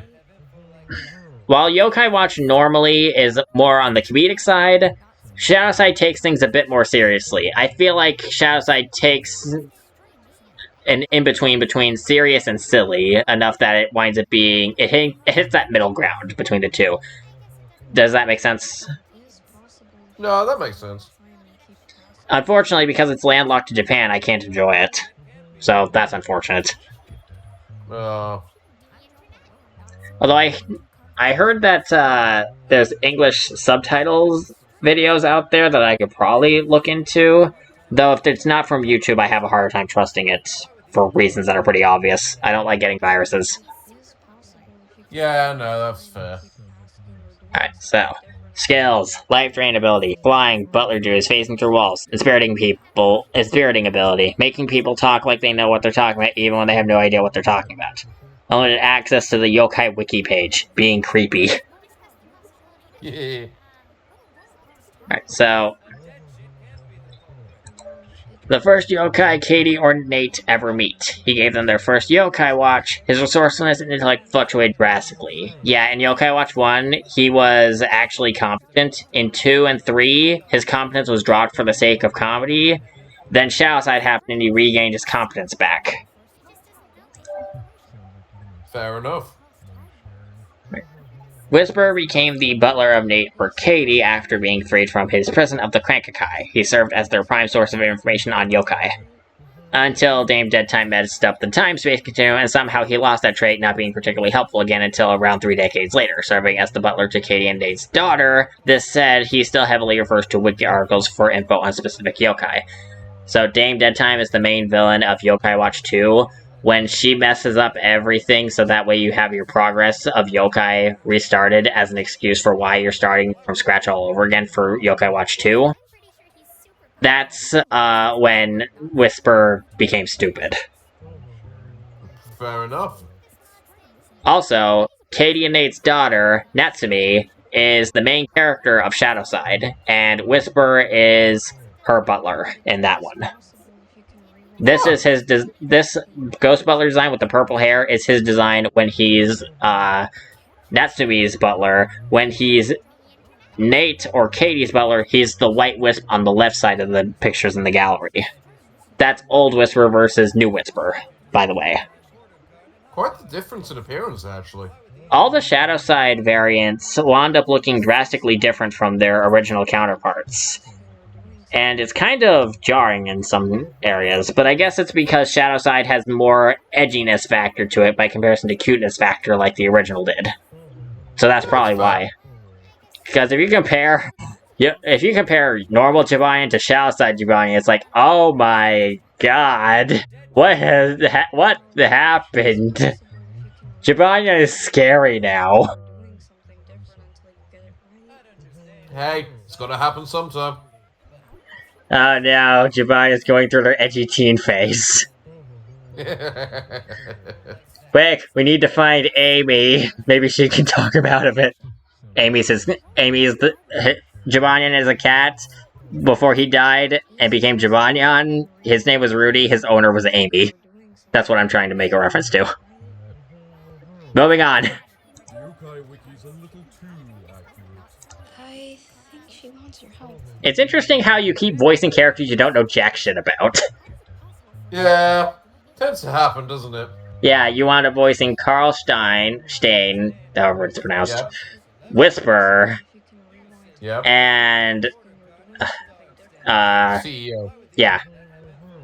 Like, so far you have voiced mostly characters you don't know anything about, and even with the new series, Innocent Sin, when you played Mass Effect, you did not experience Urdnot Rex in it. You're still voicing characters you don't know shit about. Hey, and the same with Red Prince as well, because you never played Divinity Original Sin either. You're still voicing characters you never heard. Woo! I'm constantly playing characters which I've never had any... And then I have to be the one to try and teach you about them. To be fair, in regards to Urdnot Rex, he only really was relevant in Mass Effect 1. In Mass Effect 2, not much happened with him, and in Mass Effect 3, honestly, Mass Effect 3 dropped the ball with everybody and everything. Let's be real. 2 did as well, if I'm being honest. But before I go on that tangent... Kills ghosts. What's my help? Alright. Give me the yokai pad. What do you need? Miko signals that she wants to whisper so nobody can hear, meaning Whisper needs to get closer. He slowly complies. How strong everyone here is in a fight. Why? Look at Monokuma. Kamaro thinks he's the culprit.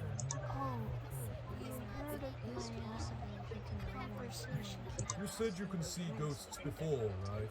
Yes, it's nice to finally meet you. Charmed. Whisper proceeds to look into Monokuma, and yep, those claws. Yep. I see what the problem is now. Monokuma set this up.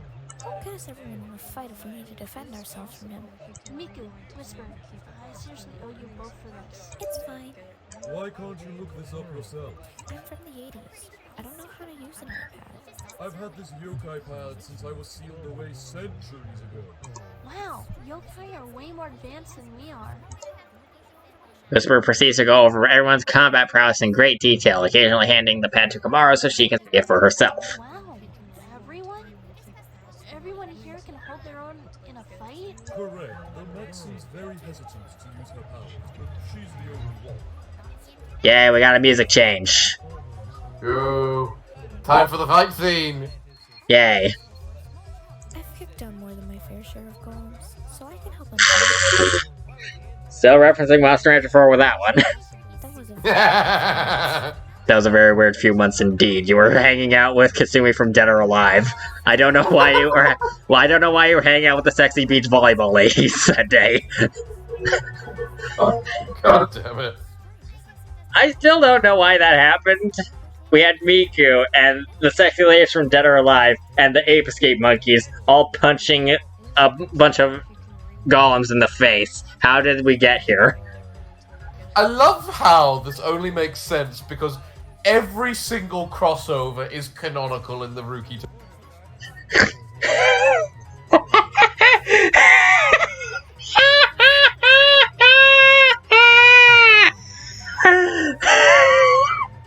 That's not wrong, but that's not wrong at all.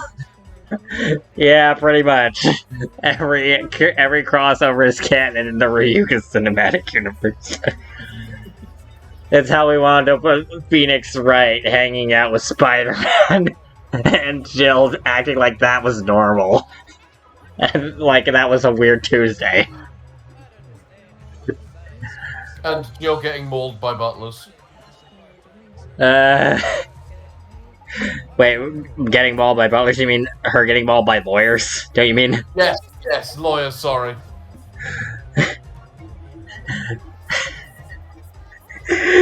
Getting mauled by lawyers? I mean, granted, She-Hulk is a lawyer. I don't want to get punched by her.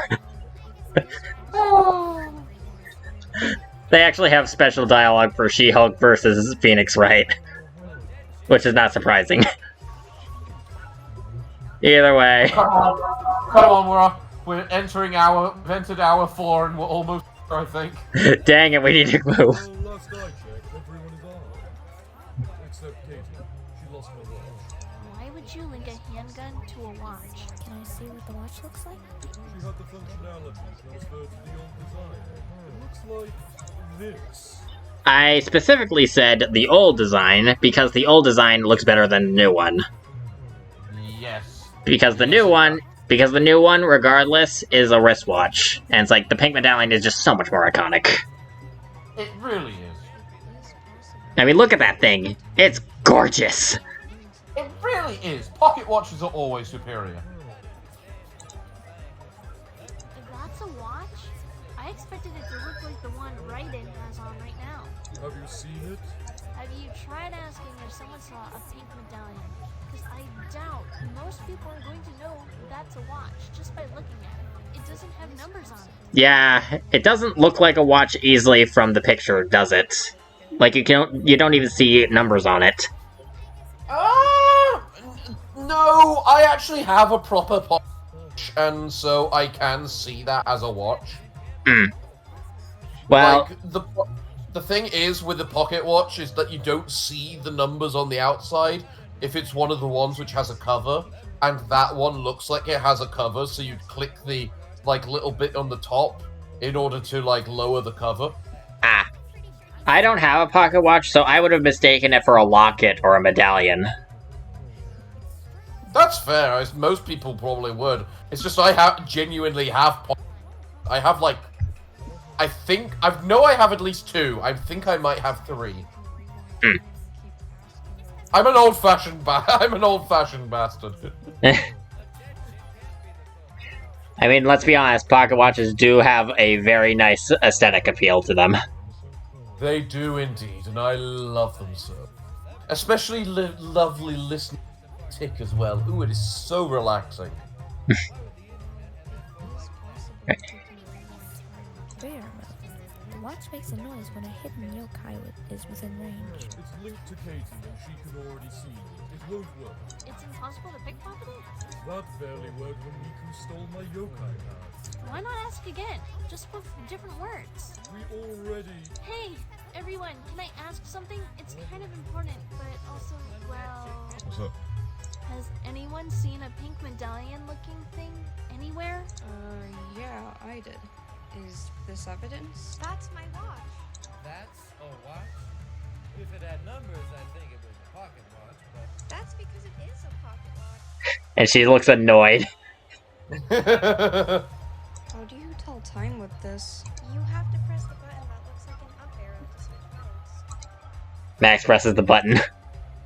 That's not an accurate way to tell time. Wait, nobody noticed it was a watch until now. Yeah, like, if I remember correctly, the watch in Yokai Watch, it doesn't actually have numbers on it at all. It just points the direction towards, like, a sun or a moon symbol, and you just have to get a general reference from there. It's not a very accurate way of telling time. It works for gameplay purposes, but for, real-life purposes, it probably wouldn't be all that great of an option. Yeah, it kind of depends if it works kind of like the Minecraft watch clock, in that it, like, you know, it's on like 2 semicircles, and the circle just turns to determine over time. So like the middle of the semicircle is midday, and a quarter is like a quarter through the day, etc. Yeah, but it probably wouldn't be easy to get exact time correct. Like, if you need to meet someone at 3 o'clock, it's like, okay, when is 3 o'clock? Oh yeah, no, exact time is useless. Yeah, that's what I meant. Can I have it back now? Everyone passes it back over to Katie. Ew, what a relief. And I changed the sprite so that way she's actually wearing it now. Yep. Imbeciles. So, what now? Well, there's probably not enough evidence to pin it on Monokuma. So... No, this is so boring. If things don't pick up soon, I'm starting voting time. I believe the fight will be inevitable. Is there anything else that should be done in preparation? We'll win. I know it. We just need everyone to be ready. I know I'm ready. Truth bullet, Kamara's experience. Kamara's killed so many Monokumas that she metaphorically eats Monokumas for breakfast. She knows about the various models and that the current model has claws that match Cadence's food perfectly. I should mention. Truth bullet goes to the locker room. Miku was the one to bring the computer from the data processing room to the boys' locker room. She did so because the guy that died in there might be able to do something about all this. This event occurred over a day ago. So that was you that brought them the computer? Yes, though it's our best trump card right now, so bringing it up wouldn't be ideal. We have more trump cards than just that. Yay, Whisper's being creepy. Everyone's staying. Everyone in the room is awesome enough to contribute to a fight. There shouldn't be any worries of dying with the raw amount of firepower combined with the fact that Daniel, Katie, and Miku are healers, limiting what few injuries will be received. As I mentioned, Daniel has healing lightning, Katie is able to become a yokai, and Miku has, Monster Rancher 4 experience. Fair enough. You know, this feels like one of those moments where I could have done that line a lot creepier if I'd known the inflection of it needing to be creepy. We have many more trump cards than that. Yeah. Oh well. Even after all this, you still feel like you don't know Jack. You don't know Jack music. Alright, this is gonna be interesting. Hurry up or vote. Pick one. It appears we've been talking in circles. Why can't we just beat up Monokuma and go home? We can take him. Tora can bite, so can everyone here. Right now? I don't think any of you would like the idea of condemning someone to die with the vote.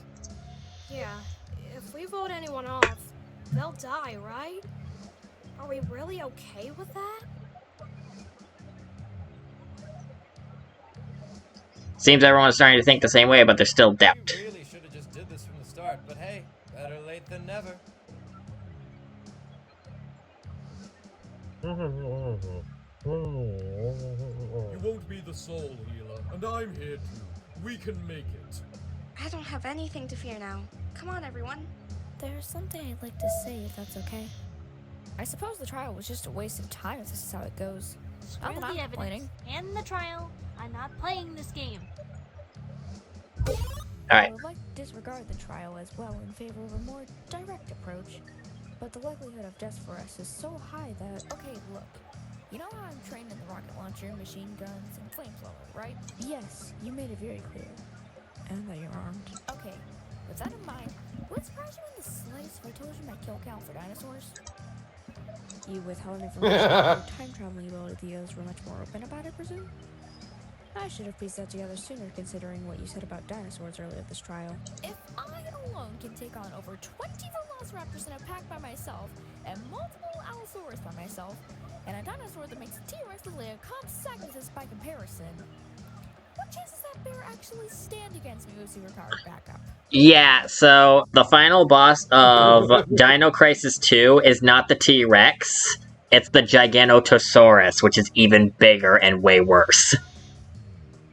Fair enough. Yeah, the T-Rex has been harassing you throughout the entire game, but when the Giganotosaurus shows up, it just curb stomps the T-Rex and kills it. That's actually a hilarious way to do it. Here is this annoying, like, this big, annoying, unkillable enemy that's been harassing you from the beginning of the game. Then at the very end, oop, it died, here's the real boss. Yep. And you have to face off... And you have to face off against that thing in 2 separate boss fights, once with Regina and once with Dylan. Dylan winds up being the one that kills it with the satellite laser, but Regina winds up being able to take it down at least temporarily by using fire. Fair enough. So, sounds awesome done the same. Yeah, I could probably link that fight to you if you want to see it for yourself, because it is pretty awesome killing those things. Oh, I can imagine. And it is pretty awesome seeing the T-Rex get absolutely destroyed by the Giganotosaurus. Regina's scary! She is. She is. Yay! Alright, what's everyone else got to say then? Yeah, I was about to sidetrack to the Krogan again, let's move on. You're gonna make me look like a chump. But hey, that is not something I'm gonna be mad about. And that's coming from the Monokuma killing expert. Sometimes you have to use your heart or your gut instead of logic. I think now is one of those times. I see your point. Alright, I'll collect myself in a bit. Let me know when we strike. Hurry up or vote.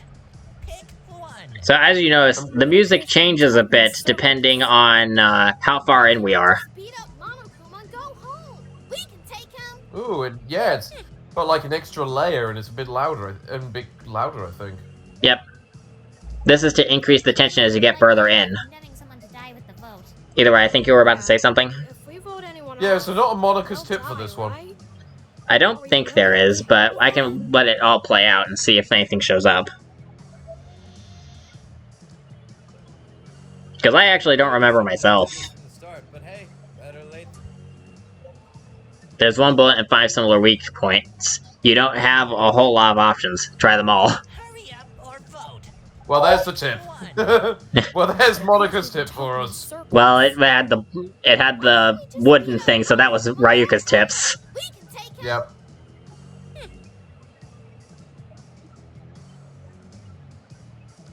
Alright. I don't think any of you would like the idea of condemning someone to die with the vote. Yeah, if we vote anyone off, they'll die. This is boring. But this is my own fault for making it like this for tension. I mean, you should really do the earlier characters so we can... They say when we move past them, you know? I'm doing it in reverse order to see how that feels. Okay. Because we already saw how it does normally from your video. Yeah. And I'm here too. We can make it. I don't have anything to fear now. Come on, everyone. There's something I'd like to say, if that's okay. What's up? If we stay here, we'll not just prolong our deaths, but portray the sacrifices others made for us. When my brother died, I had a hard time overcoming it. But I understand why I was allowed to live now. Even if it hurts, I have to move on. For him and myself. If we die, everything they did for us will mean nothing. For that reason alone, we must keep going. Miku, that was beautiful. And I'm pretty sure that's either exactly what she says or very similar to what she says at the end of Fatal Frame 3 after she survives the Manor of Sleep. Because the Manor of Sleep incident was basically survivor's guilt incarnate. Basically, anyone who has been affected by the curse was because they were suffering from some form of survivor's guilt from someone that they care about dying and feel like they couldn't that, like, they didn't do enough to help them. So, that's what that's about. Shut up, Monica, you're ruining it. Also, Fatal Frame 5 Miku doesn't exist and never did. I don't care if you shoot true bullets that counter that. So... oh boy! We're finally at that part. Okay. I have tried figuring out exactly how to bring up what Fatal Frame 5 did, and exactly how stupid and screwed up that was, because it's not just butchering her character arc, it's like a why just why moment compounded on top of that. Because... oh, good God, Miku, what are you doing, girl? So... I just said that Miku's character arc was that she got over the death of her brother in Fatal Frame 3. You can probably guess in Fatal Frame 5, it doesn't work, it doesn't pan out. But, like, I've also alluded to this multiple times throughout this mod series and the previous one. Like, this is the first instance I brought it up. The second instance was during Trivia Night in CTV, and the third time was when I called Mayu mayonnaise for the first time. And I said that Miyu is a completely different girl we don't talk about. So... yeah. So, you probably would have thought that I was talking about Miyu Iruma from Danganronpa V3 since it was a Danganronpa killing game, but no, I was talking about a Fatal Frame girl named Miyu.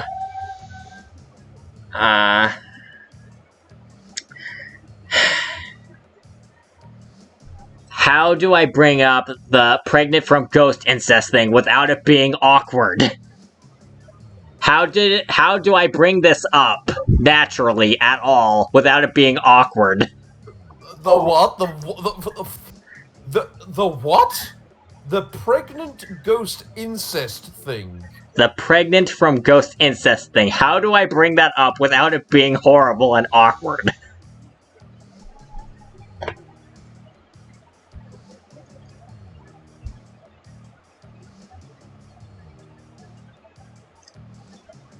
I will wait for a response.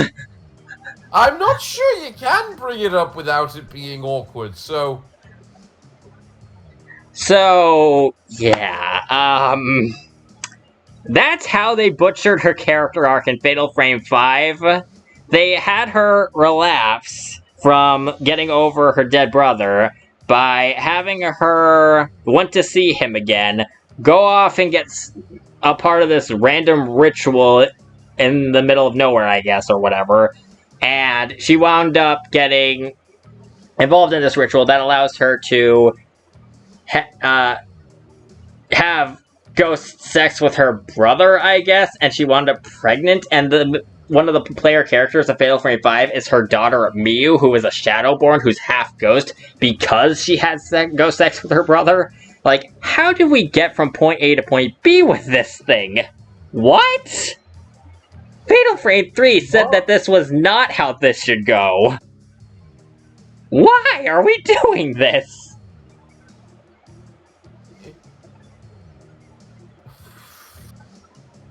Just... okay. Like, I've been trying to figure out for the past, like, week, ever since I sent you that picture, it's gonna be interesting when I have to explain this. It's like, now you know what I meant by that. How am I supposed to explain this? Let me just check which image it was. Oh. Oh yeah, that. Yeah.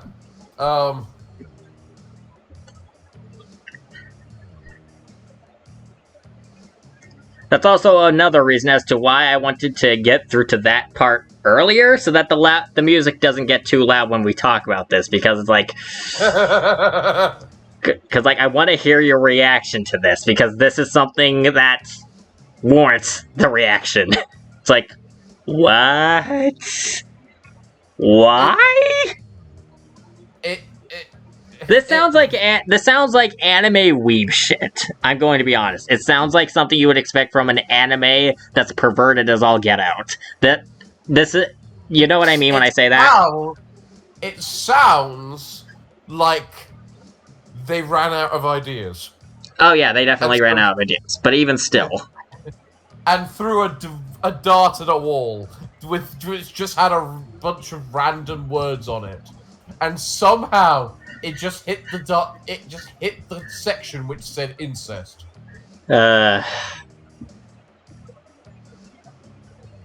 But you can see why that completely ruined her character arc. Not just being uncomfortable as all get out, but also completely ruining her character arc, considering how Fatal Frame 3 went. Because, like... yeah. This is so messed up. How did we get here? Like... This is the first time I tried alluding to it. I also tried alluding to it when I called Mayu Mayonnaise for the first time. It's like, Miyu is a completely different girl we don't talk about. We don't talk about her because she's Miku's daughter. We don't talk about the Fatal Frame 5 ghost baby thing.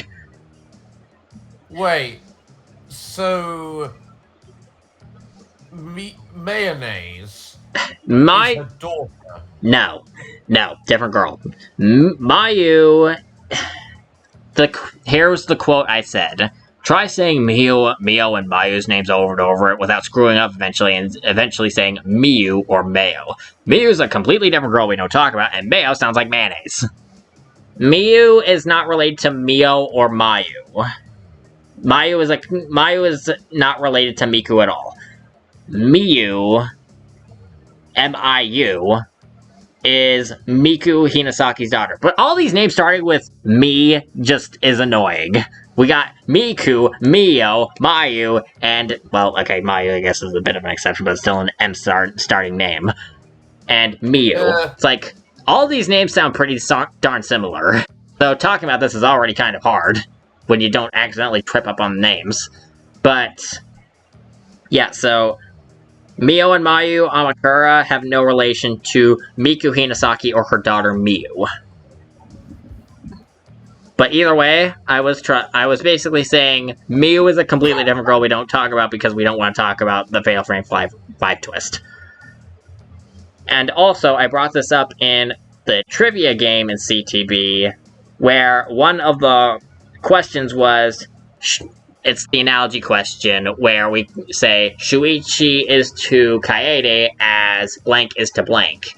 And Raiden is to Snake was the correct answer because of the advertising situation being so similar. But one of the wrong answers was Miku Hinasaki to Mafuyu Hinasaki. I said in the wrong answer description, I was talking about Shuichi and Kaede, not Korikyo and his ghost sister. Oh god.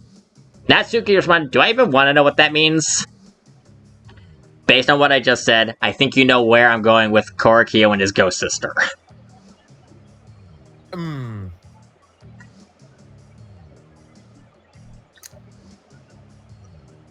So yeah, I've alluded to this at least 3 times. This was just the first time, and it's screwed up as to the fact that this even happened at all. It's just... Okay. They ran out of ideas. Thank you for validating my frustration and having an aneurysm with me. I feel validated now. Unfortunately, I feel like I tortured you in the process. They ran out of ideas. They just ran out. What was 4 like? I don't remember if anyone really talked about 4. I think 4 didn't really have any major connections to previous characters from previous games, like 5 tried doing with Miku, or 3 did with both 1 and 2. But, yeah, I don't know much about Maiden of the Black Water. I'd have to look into Fatal Frame 4.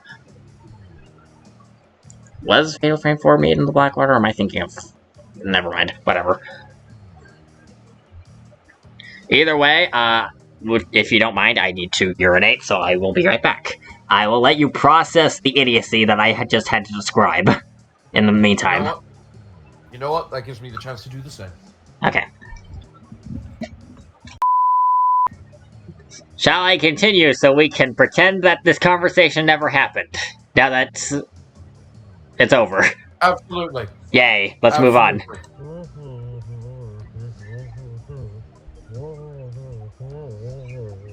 Okay, so in getting off the disturbing topic, onto a less disturbing topic. Medieval 2 sometimes has you try and rescue civilians from certain situations. The pumpkin patch level, where there's monster pumpkins attacking the civilians and trying to infect them and turn them into pumpkin monsters, is a mission where you have to try and save them using a special item for that level specifically that is an antidote, while also killing the pumpkin things. You have to try and make sure you don't accidentally stab the civilians in the process, though. Try not to do that. It's a good thing the yokai pad comes with subtitles then. Good luck to all of us. I don't expect this to be easy. Subtitles. Hurry up or vote. Pick one. It appears we've been talking in circles. Why can't we just beat up Monokuma and go home? We can take him. You know, sometimes knowing all this stuff about different video games can be a bit of a curse. when you stumble across the forbidden knowledge you were never meant to see, sometimes it's like, oh god.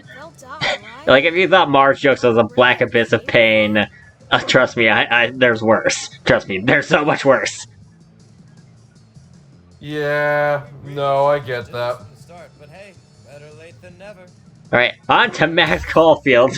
Fighter, not like the rest of you are. But you can tell she's got some trick up her sleeve. She's practically driven with inexplicable time warp powers. All it's done is kill people, no matter what I do. You're pretty sure you can balance it out to avoid a catastrophe. The Time Lord over here says you're fine. You're probably fine. Or you could stand and do nothing while the rest of us have to protect you. We're gonna fight whether or not you go along. You understand the issue and that she's still a teenager dealing with this, but also she's gonna be in real danger if she doesn't get it together, so she better hurry the peck up. I'll see what I can do. Hurry up or vote. Pick one. It appears we've been talking in circles. I mean, it's literally one robotic bear. Monokuma, go home. We can take him. I mean, it is implied that if, I guess it's not actually implied, it's just a thing that Kamara would know. There's probably more than one robotic bear. Yeah, if we vote anyone off, they'll die, right? Are we really okay with that? Just don't see the point in bothering. Knowing my life, I'm just gonna have to relive this over and over again. I mean, you kind of are. This is the second or third time that we've gone through this rodeo.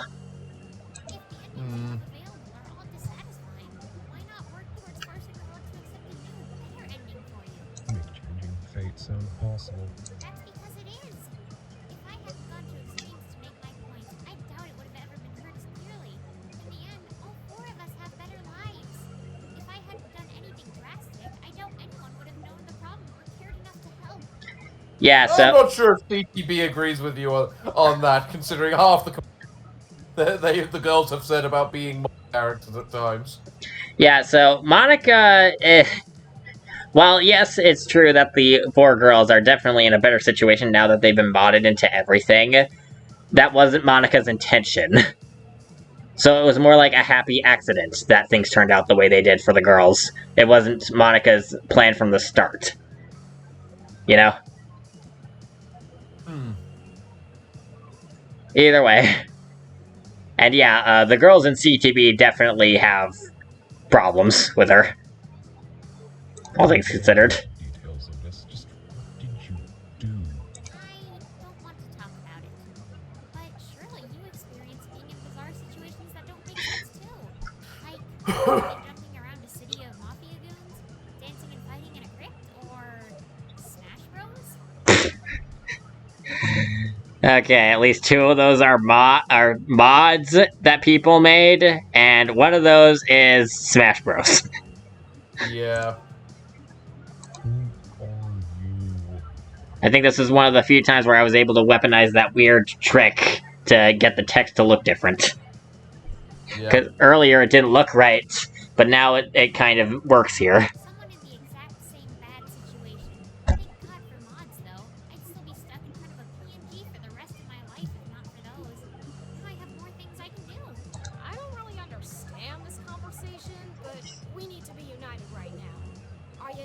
Coco has nothing to do with this conversation. Like, all these conversations with people are divided up into groups of 3. Coco wound up in this, even though it's basically just between Sans and Monica. Yeah. Guess it's better than nothing. I'm assuming you'll do something to help me after this. I don't want to live in these loops anymore. I'll do what I can. Hurry up or vote. Pick one. It appears we've been talking in circles. Why can't we just beat up? Yeah, you can definitely hear the music be really tense now. Yep. What are the odds that everyone I try saving just winds up dead anyway? Again! Okay, first of all, not everyone in the big shell died. Just 3 out of 30 people didn't make it. Second, Snake was there. Everything exploding around him is par for the course. I mean, that's not wrong. That's not wrong. Every time Snake shows up, everything just explodes and everyone starts dying. That's pretty much par for the course for him. That doesn't happen every time, right? Maybe not. I don't know for sure. But we're close to rallying everyone just to beat up Monokuma and go home already.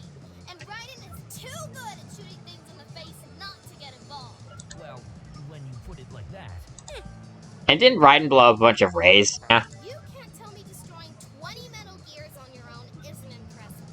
Snake probably wouldn't have gotten exhausted though. You get compared to Snake a lot, don't you? You blew up one giant robot, well you blew up 20.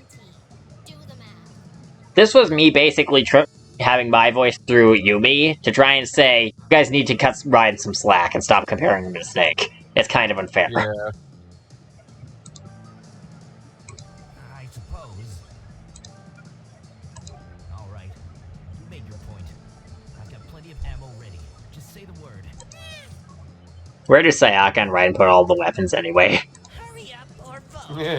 Pick one. It appears we've been talking in circles.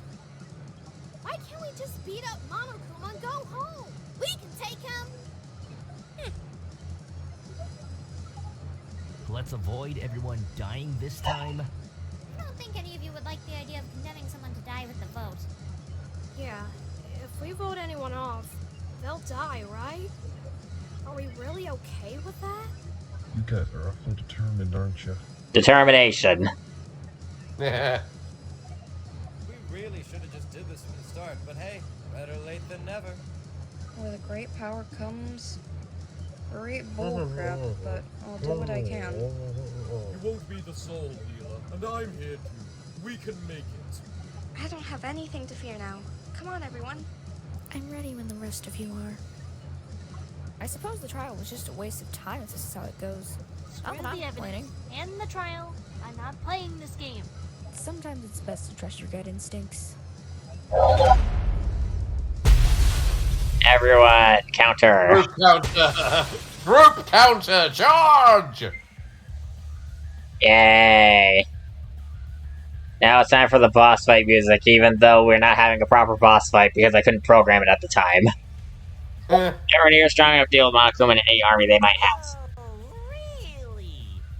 Are you willing to risk these poor, innocent civilians to... Do I look like a normal unarmed civilian? What?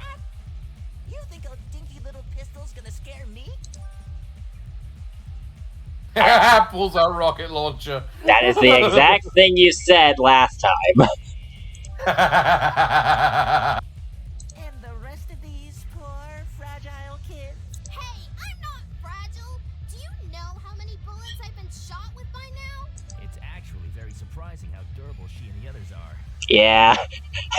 Not even Raiden with a special suit to deal with the bullets it can compare to Yumi getting shot with an Uzi several hundred times. And I'm to believe every last one of you is armed? Don't make me laugh. Monokuma, we're not going to follow the sick game out of fear. Besides, we all know who the killer is. If you know who the killer is, then I should just get my... You killed Cadence with your retractable claws. I had a feeling that was the case. Saw that coming.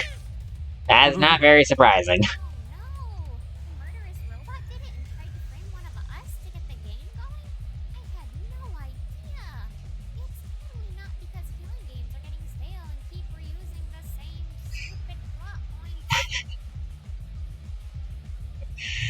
It goes from sarcastic to actually serious and just being annoyed at how crap the plot is. But, of course, the Literature Club wants the writing to not be bad.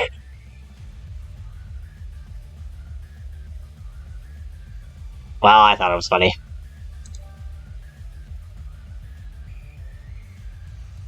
Alright, literally nobody's surprised by this, probably because Toro warned everyone at the very beginning since the Grunto when the craziness happened.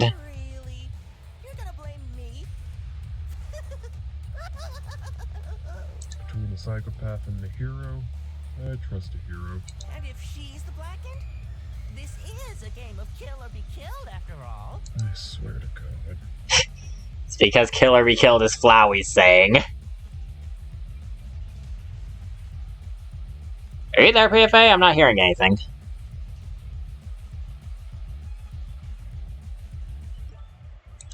Oh dear. Hello? Are you there? Yes, I am. Okay. So, I might have accidentally continued without hearing you say anything because I thought you didn't have a reaction, so... Oops.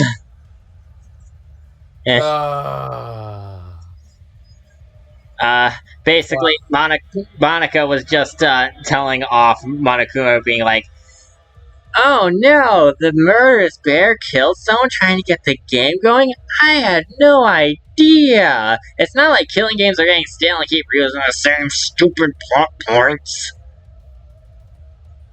That was the part that just happened, and after that, we got to Monica using the phrase kill or be killed, which annoys Sans, who has to deal with Flowey. Unfortunately, any reaction there that you might have had has probably been missed by now. Oh, right, whoops. I need to share my screen to you.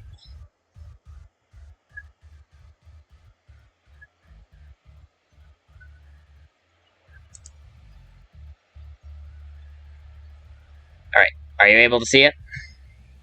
Yes, there I can see. Alright, we're almost at the end.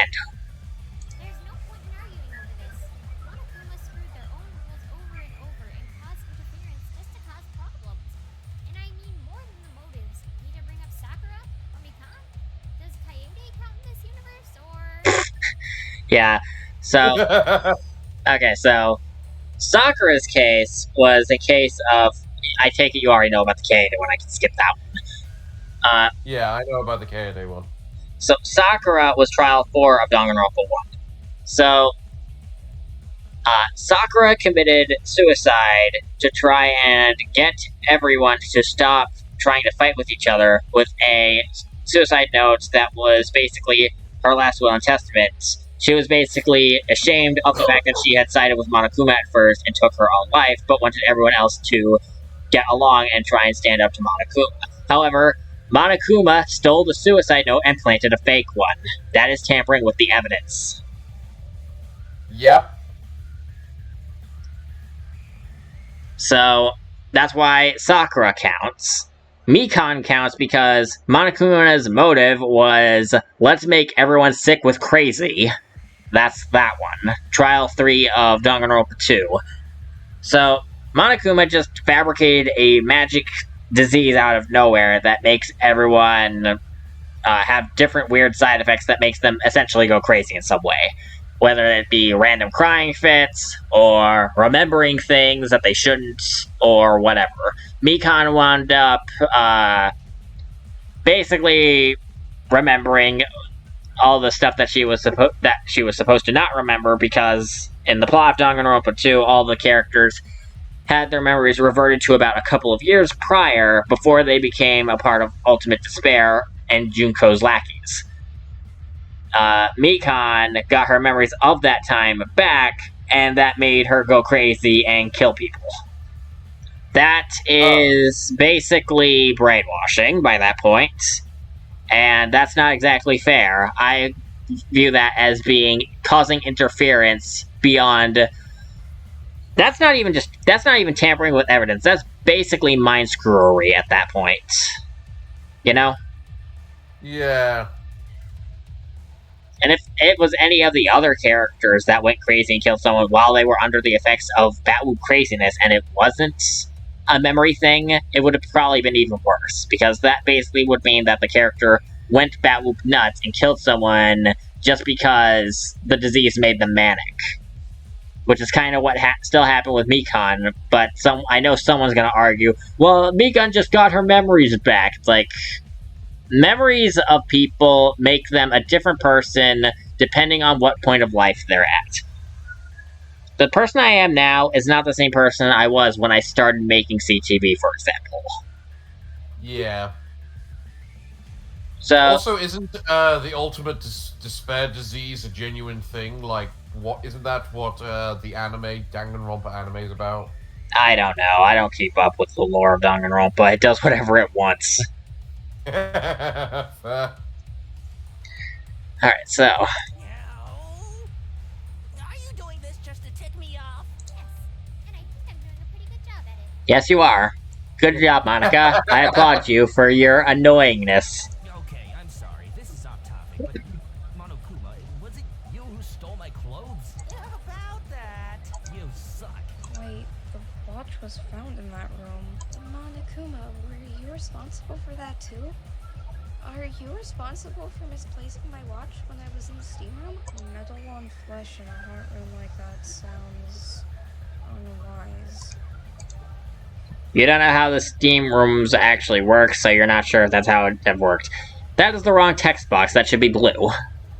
Yeah. Well, consider it making the game interesting. Shall I just blow it to pieces so we can go home? That would be nice, Regina. That would be very nice, Regina. That would be very nice. What is this? This is the part where you're all supposed to scramble to figure out who done it, not rise up against me. That's not supposed to happen for another 5 trials. Screw that. Change of plans. No, I am not going to accept this. You're supposed to kill each other. No! No, that's wrong. Is everyone ready? Looks like they're here. There! That's the proper way to use a bullet. Yay. Now, I would have animated a fight sequence, but, you know, oh well, whatever. Ironically, being anticlimactic by just saying die is actually pretty fitting. Eh. Great job, everyone. You know, this would have saved us a lot of time if we did that sooner. And you know what this form is to know that she's bafflingly busted now. Yep. Yep. This isn't even despair-inducing annoying. You really think that was all of them? No. There's probably 100 more waves coming up. And these things drop tons of coins and energy. I can grind coins all day like this. I can do this all day, I swear. What's with the wig? No reason to complain if you get unlimited ammo from it. And Coco's in the death machine that... Okay, yeah, right. The infinite ammo brown wig. Yeah. So in Metal Gear Solid 2, of the wigs that you get, the orange one gives you infinite hanging on grind rail strength.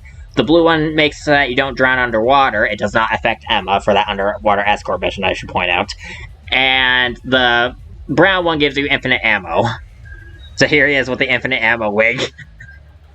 Fair. Very fair. The funny thing is, while that probably shouldn't be considered canon, Snake, when he meets Raiden in Metal Gear Solid 2 and gives him back all of his stuff, Raiden asks him if he's good on ammo. Snake just points at his bandana with his thumb and says, infinite ammo. Because that's where he gets his infinite ammo from. The bandana. When you Wow. Okay. It's like, oh my god, you're not even trying to be subtle about this. To be fair, Metal Gear is one of the most meta games there is. I mean, in the first game, there was literally a boss that read your fucking memory card. Yep, Psycho Mantis, I remember. Mm-hmm.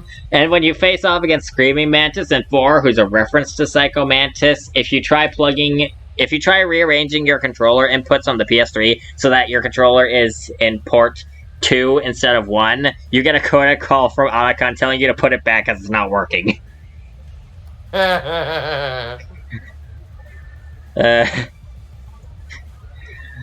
Anyways, and there we have just Coco sitting in her car of death. Yeah. But let's not talk about that. We've already gone through enough yes for the day. A lot of things, honestly.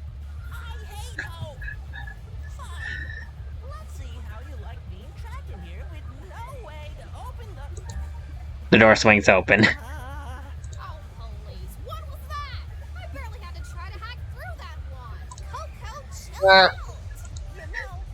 Usually, when my plan fails so spectacularly, I feel quite a bit of despair. Instead, I'm left feeling very, very annoyed. Where's the build-up to the satisfying conclusion? Where's the drama and suspense? Where's the despair? All of this hope is giving me a freaking migraine. Too bad. You're not gonna get it. Fine then. If that's how you want to play this, I was gonna save this for trial 6, but... Oh, geez. Here comes a plot dump. Here comes a plot dump. Yeah, that's a pretty perfect description for Trial 6 in every Danganronpa. Yeah. It's time.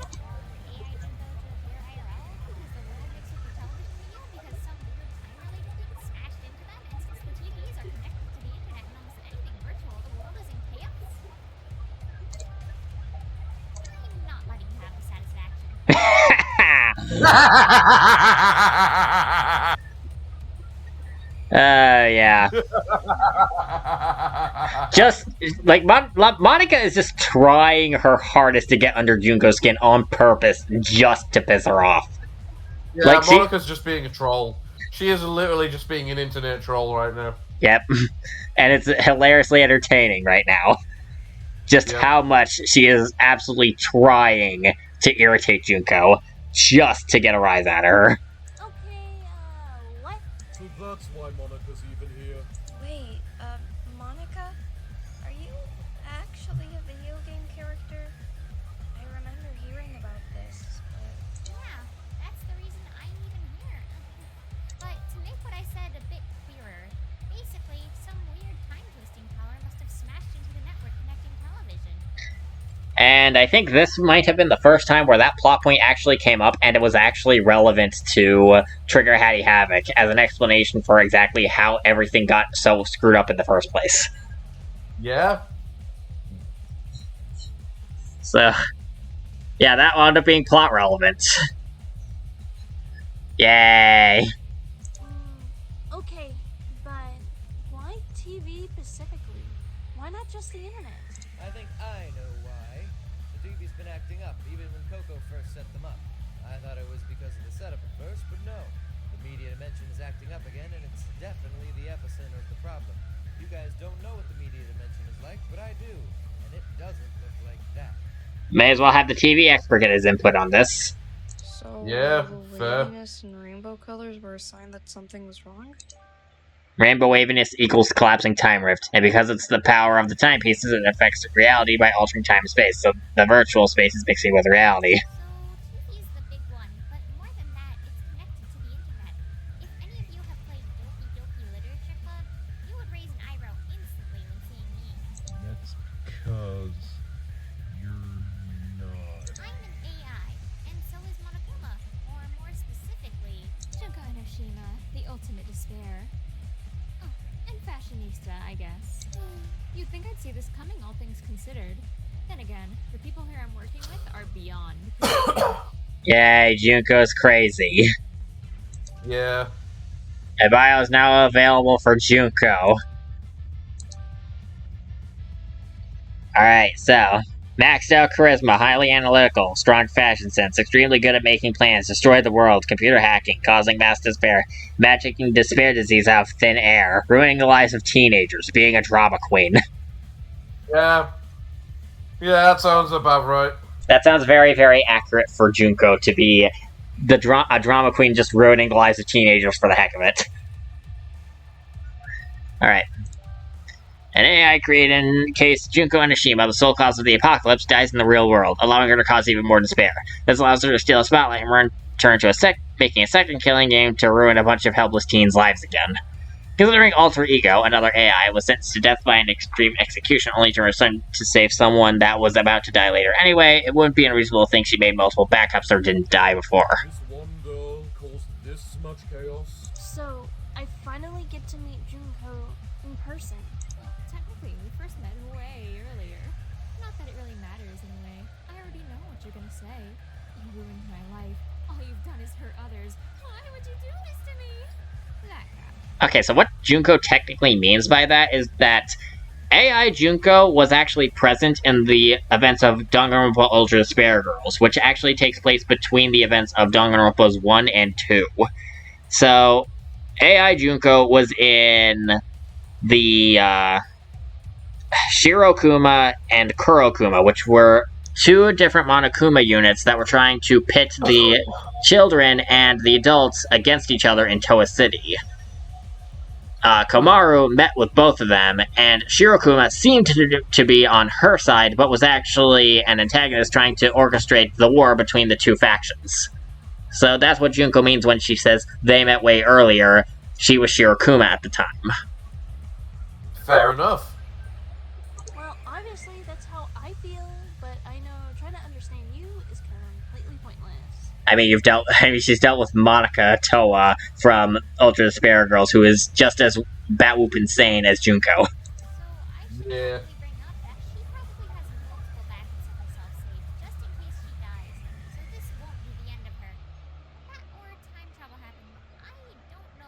You guys seriously ruined everything. Did you really not notice the fake evidence I planted? Junko, stop tampering with the crime scene. Fake evidence? What fake evidence? The bloodstained knives in the kitchen for a start. Junko, no one cares about the color pink. There weren't any bloodstained knives in the kitchen. Not unless blood is pink. Not that it helps in case his blood is not pink. It's not pink, it's red. How could all three of you idiots think the blood was pink? You idiots are colorblind, that's why. Because for some reason everyone in Hope's Peak is colorblind? Whatever. Not like it matters anymore. We finally reached a conclusion. I guess I was right before. Once you experience despair like I have, there's no going back. Guess my expectations were just too high, but the despair of the heroes of the world slowly getting killed off in this game would have been such great despair. Too bad it ended prematurely. Jeez, you guys made this go by way too fast. Couldn't you let me savor the despair a little? Stop being horny, Junko. Jesus Christ. Any way we can freeze her or something? I mean, I'm not wrong, am I? No, not in the slightest. Don't even bother with it. I've already been dealt checkmate. But before my program freezes, I want to ask this. Are you sure you can handle the outside world? It's even more screwed up than usual, and I screwed it up pretty bad. You know, even though this killing game wasn't as long as I'd wanted, the complete and utter failure of my plan, it's such despair. What? The taste of despair. It's always so wonderful. Even if it's still a disappointing game, I can't say I didn't enjoy it a little. Maybe not as much as before with Makoto, but... Junko.exe has stopped working. Yeah, that was a fun gag to come up with. Yeah. Now I know where Monica got it from. That was anticlimactic. You recommend leaving before she unfreezes. Trust this elevator? I wouldn't. Hey, Sans, you know a shortcut? Alright, follow me. Suddenly, we just wound up back in the main part of the building. That would have been nice to use earlier to get us out of here. I guess so. Oh well. We shouldn't leave Cadence here. Let's head into the music room and figure out what to do from there. Mic check, this is the government. We're here to save everyone. Could everyone meet up at the locker room on the second floor? It's pretty important. They got here much faster than I thought. You called for help? How'd you do that without Junko catching on? Okay, so we may have lied about Regina being on the first floor at the time. I found out about a secret room in the men's bathroom on the second floor and sent the distress signal there. And I have nanomachines, so I called for help almost immediately. But with my luck, everyone was preoccupied. I mean, if it's not Colonel getting abducted by space aliens, or Solid Snake in the middle of trying to blow up something, it's him getting bitched at by his girlfriend. And that's not exactly helpful. Fair enough.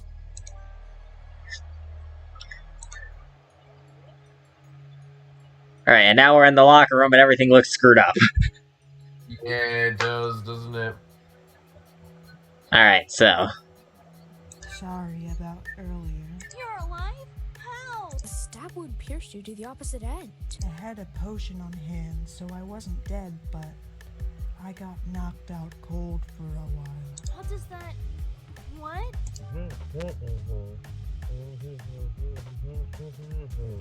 Yeah, so in Daniel's case... In Daniel's case, in both Gallowmere and 18th century London, there are potions and wells of life. If he's able to refill his potions at the wells of life, so that way, if he loses all of his health, it winds up reviving him. For all intents and purposes, the potions and wells of life basically act as health. The potions are health upgrades, basically, and the wells of life are refilling those hit points, those extra hit points. Fair enough. I don't think magic potions that prevent dying exist anymore. Stone mirrors are still around, though. Stone mirrors are a revival item in Fatal Frame. If you wind up dying while having one of those on hand, you revive. Some enemies, unfortunately, bypass that, though. Which is annoying. Fair enough. I'm more focused on someone else, though. Was Jerko freezing earlier because of you? You now notice a weirdly red-looking person standing there. Yeah, it was me. About the way I look, though, considering the circumstances. They're dead. Yeah, that. I had to make something to use to communicate, but I didn't have much time, so it's a bit minimalistic right now. I feel like I should introduce myself. My name is Shihiro Fujisaki. I created Alter Ego a while back. Alright, so this is the ghost of the guy that died in this room. Makes sense. Screw it, I don't feel like reading bios anymore. I want to get to the end. Yeah. The AI trying to kill us. What do you know about it? It appears to be based off of my design for Alter Ego. I'm sorry for causing so much harm. Even if it's not directly my fault, I still feel responsible for it. It's not your fault. It's hers. It's not like you tried to hurt anyone. I know, but I can't help but feel like the damage could have been lesser. Strange how stubborn her AI is, though. It's like she knows what I'm trying to do before I do it. It took 3 hackers working at once to finally stop her. Who were the other 2? Well, Charu was already hacking the system even before I started. Hold on, Charu? Green hair with a black outfit and red headphones? And now we have her show up out of nowhere for no apparent reason. No thanks. Never got to meet you, Charu. How'd you know we were here? Yeah, this... everything's getting weird. I mean, it was already weird, but it's getting weirder and weirder. Everyone's connecting together. So they did get us back up. I'm sorry it took so long. Sorry to cut this short, but I have to leave again. Stay safe. Before you leave, I want to ask about the Colonel getting kidnapped by Spectre. How's that situation right now? I forgot about that. I forgot we made the joke. I forgot we made the joke about the Colonel Campbell getting abducted by space monkeys. Satoru and Hikaru are working on it. Alright, right. Sorry, but I have to attend to something else alongside the professor. I'll see you later. Okay, so Satoru and Hikaru, I'm pretty sure that's Kay and Jimmy. From 3 and 2, respectively. Fair enough. Can you just imagine Colonel Roy Campbell getting saved by Jimmy, considering he sounds like Ash Ketchum? Yeah, sure, let's save the world. Let's save the Colonel with Ash by throwing Ash Ketchum at the problem. That doesn't sound stupid. In all fairness, I don't know who that Colonel specifically is, so... Colonel Campbell from Metal Gear. Never played Metal Gear. Fair enough.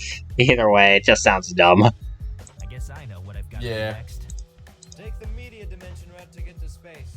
It's faster that way. Is it safe to assume the last hacker was the government agent sent to save us from my comlink? I still wish I could have smashed the helicopter to the side door. Would have been a great plan. This is the greatest plan. Hey, look, Charles is here. Greatest plan. This is the greatest plan. Ryuka Rookie? What is happening right now? I thought you read the script already. Yeah, so that was me trying to allude to the fact that time was rewinding because we kept getting game overs. Because Charles was being an idiot. Because let's be honest, when you see a funny cutscene like that, you're probably going to rewatch it over and over and over again.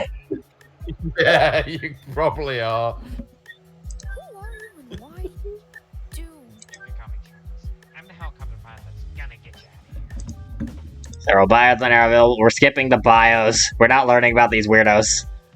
I suddenly feel safer in the school among those killer teddy bears. Come on, I'm one of the best helicopter pilots we've got. That wants to crash the chopper into a building as a plan of attack? Haven't you experienced the thrill of crashing a speeding vehicle into something before? Go, calm down. We're not going down that route again. Last time that happened, the car exploded and I nearly died. Also, there were lizards everywhere. Yeah, last time Regina drove a car, she wound up driving it off a cliff, and also there were velociraptors everywhere.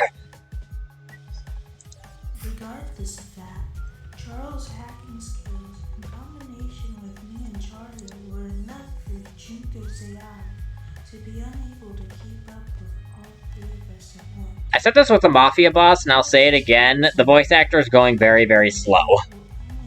Yeah. I'm stuck in this room anyway because of reasons. But the rest of you can leave now. Hey Charles, are we ready to go yet? Oh, yeah. This is Henry now. They're with me. Yay. But, as Chihiro said, yeah, there's a lot going on outside right now. Let's head outside then. We won't know the damage until we see it. I think I was going to actually animate a scene like that, where they go outside and see the damage, and immediately Coco just starts driving off with the car shooting everything. It never happened because I couldn't animate anything at the time. Alright. While that's happening, these two are talking. That bow in the music room was yours, wasn't it? Alright, so basically Daniel left behind a weapon for Cadence to defend herself. Bows are a weapon encrypted the necrodancer that she can use. Here, put this on. I can't understand you otherwise. Alright, a glass jaw encrypted the necrodancer is an item that increases your attack power, but makes it so that one hit will kill you. Makes sense. Since Daniel does not have a jaw, this is basically meant to be like a prosthetic for the time being. It's a weird kind of... Make it so that people can make sense of him, yeah. Yeah, it's kind of a weird type of logic, since it's not really about gameplay so much as it's about real-world logic, I guess. It's a plot device. A plot device, yeah, sure. Yes, thanks. Try not to get hurt with that thing on. It's pretty dangerous. Considering what I just said about making you a one-hit kill, yeah. Yeah. It's magical. It makes your attacks twice as strong. Had to go back to my room to get it. Either way, the bow. Yeah. Now that the wave of Monokuma stopped, I won't need it.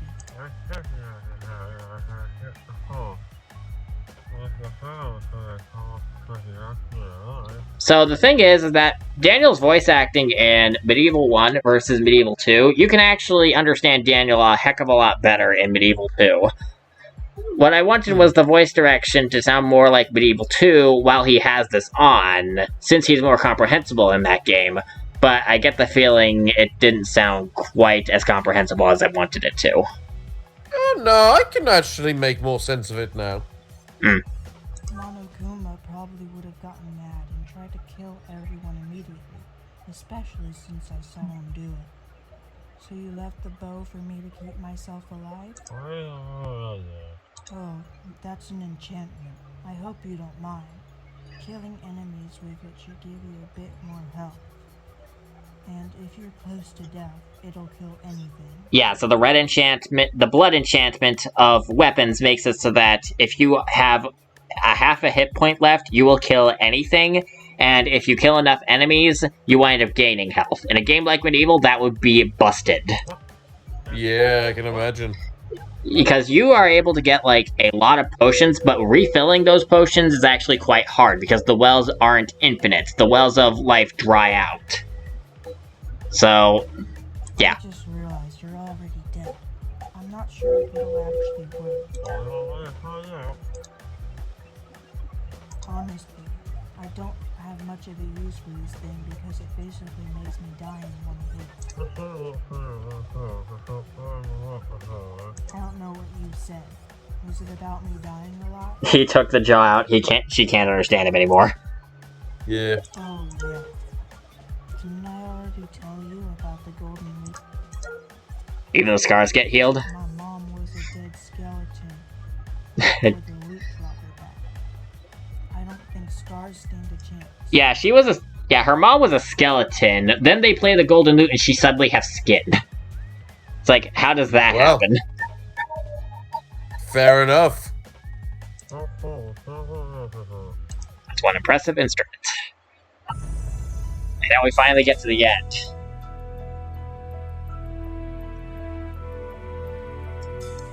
Well done.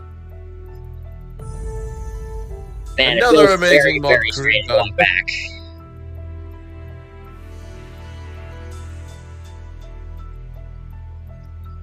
I definitely feel like there were a few awkward hiccups in a few areas, but that wasn't quite as cringy as I thought it was going to be.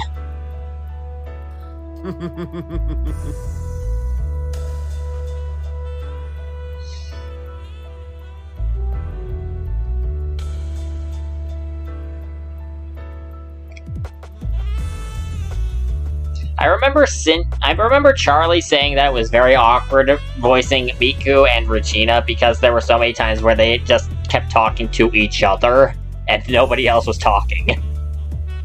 Yeah, no, I can imagine that. If you're not used to talking to yourself, it can be one of those things where it's just hard. Granted, I've got experience talking to myself thanks to Alistair and the Skulls.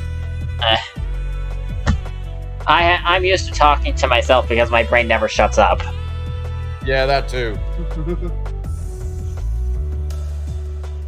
Also, there's not really anyone else to have great conversations with most of the time. So, there's that. Either way, we have finally gotten through Trial another episode, and it only took, I'm guessing we're at hour 5 now. Maybe 6. Yeah, 5.5. Oh, lordy.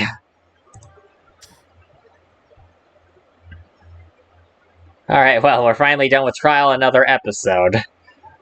So, well done. I don't know how we end this video, but... I know one way we can end the video. Since that was basically the crossover episode, let's take a look at the Pregenitor, I guess is the right word, for CTV. Since I have that mod installed, that April Fool's mod I mentioned all that time ago, we can end the video off with that. It should only... Yeah!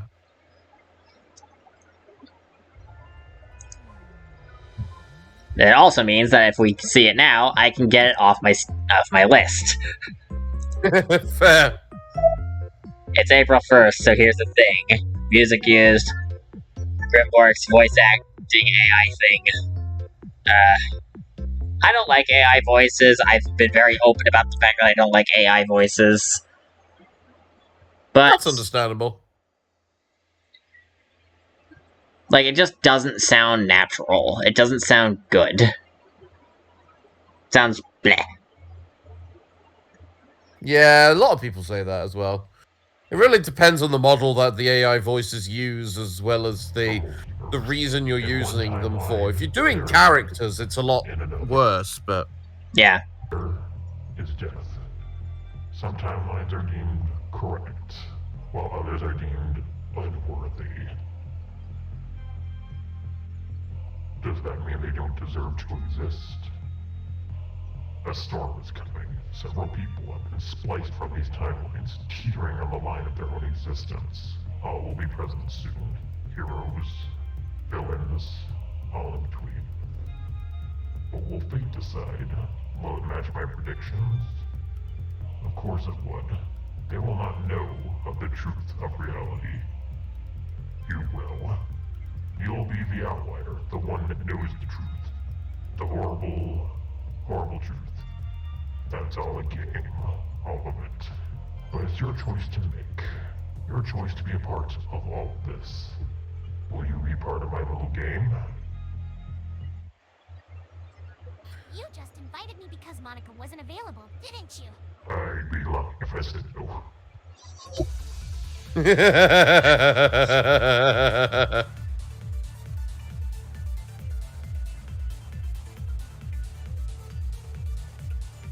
Probably never, who knows?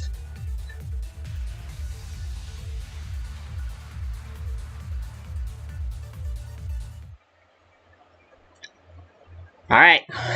Yeah, that was the April Fool's joke. And then the April Fool's joke became a real thing. Yep. Jokes have a habit of becoming real. I feel especially in the Ryuka cinematic universe. It's still funny to me that Coco started that by saying Coco's the first one who said Ryuka cinematic universe, and it just kind of stuck. It just has stuck for a reason. Yeah. Marge is a god in the Ryuka cinematic universe. Jokes become reality in the Ryuka cinematic universe. Oh no. Does that mean that the Krogan are gonna go extinct because Regina showed up? Because I made that joke. Now it's gonna become real? Either that, or she teams up the Krogan to fight off the giant spiders, the Rachni, that technically make the Krogan go extinct if you don't cure the genophage. I don't remember Regina specifically going after spiders. She needs a change of pace. I mean, there was that one time in that Dead Rising 3 special mode where she ran off and killed all the zombies. Honestly, I could see the Krogan getting along with Regina. Hey, we got this giant, massive worm thing that we kill as a rite of passage. Oh, okay. Boom. You're in. You ever... I still remember when you complete Grunt's rite of passage part in aspect. It's like... Grunt has received several contracts for... I forgot what it was. Grunt has also received several requests for mating, I believe it was. Several requests for mating, and Shepard received one. And Grunt just goes, ha! Although that only happens if you wind up killing the Thresher Maw. Otherwise, I think it's only Grunt that gets the mating contracts. Yeah. Though I doubt Regina would be very happy about getting one of those contracts thrown at her. If she winds up killing the Thresher Maw. Yeah, especially as she's a female. I mean, I'm pretty sure even female Shepard gets the breeding request thing, too.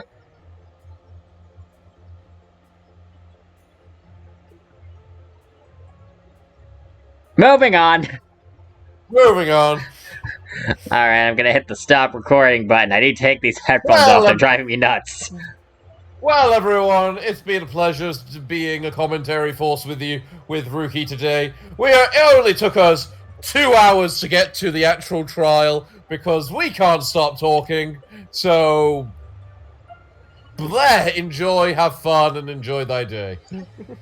Alright, see you guys around. I'm gonna have 5.5 hours of video to edit down. We'll see how that goes. Alright, and...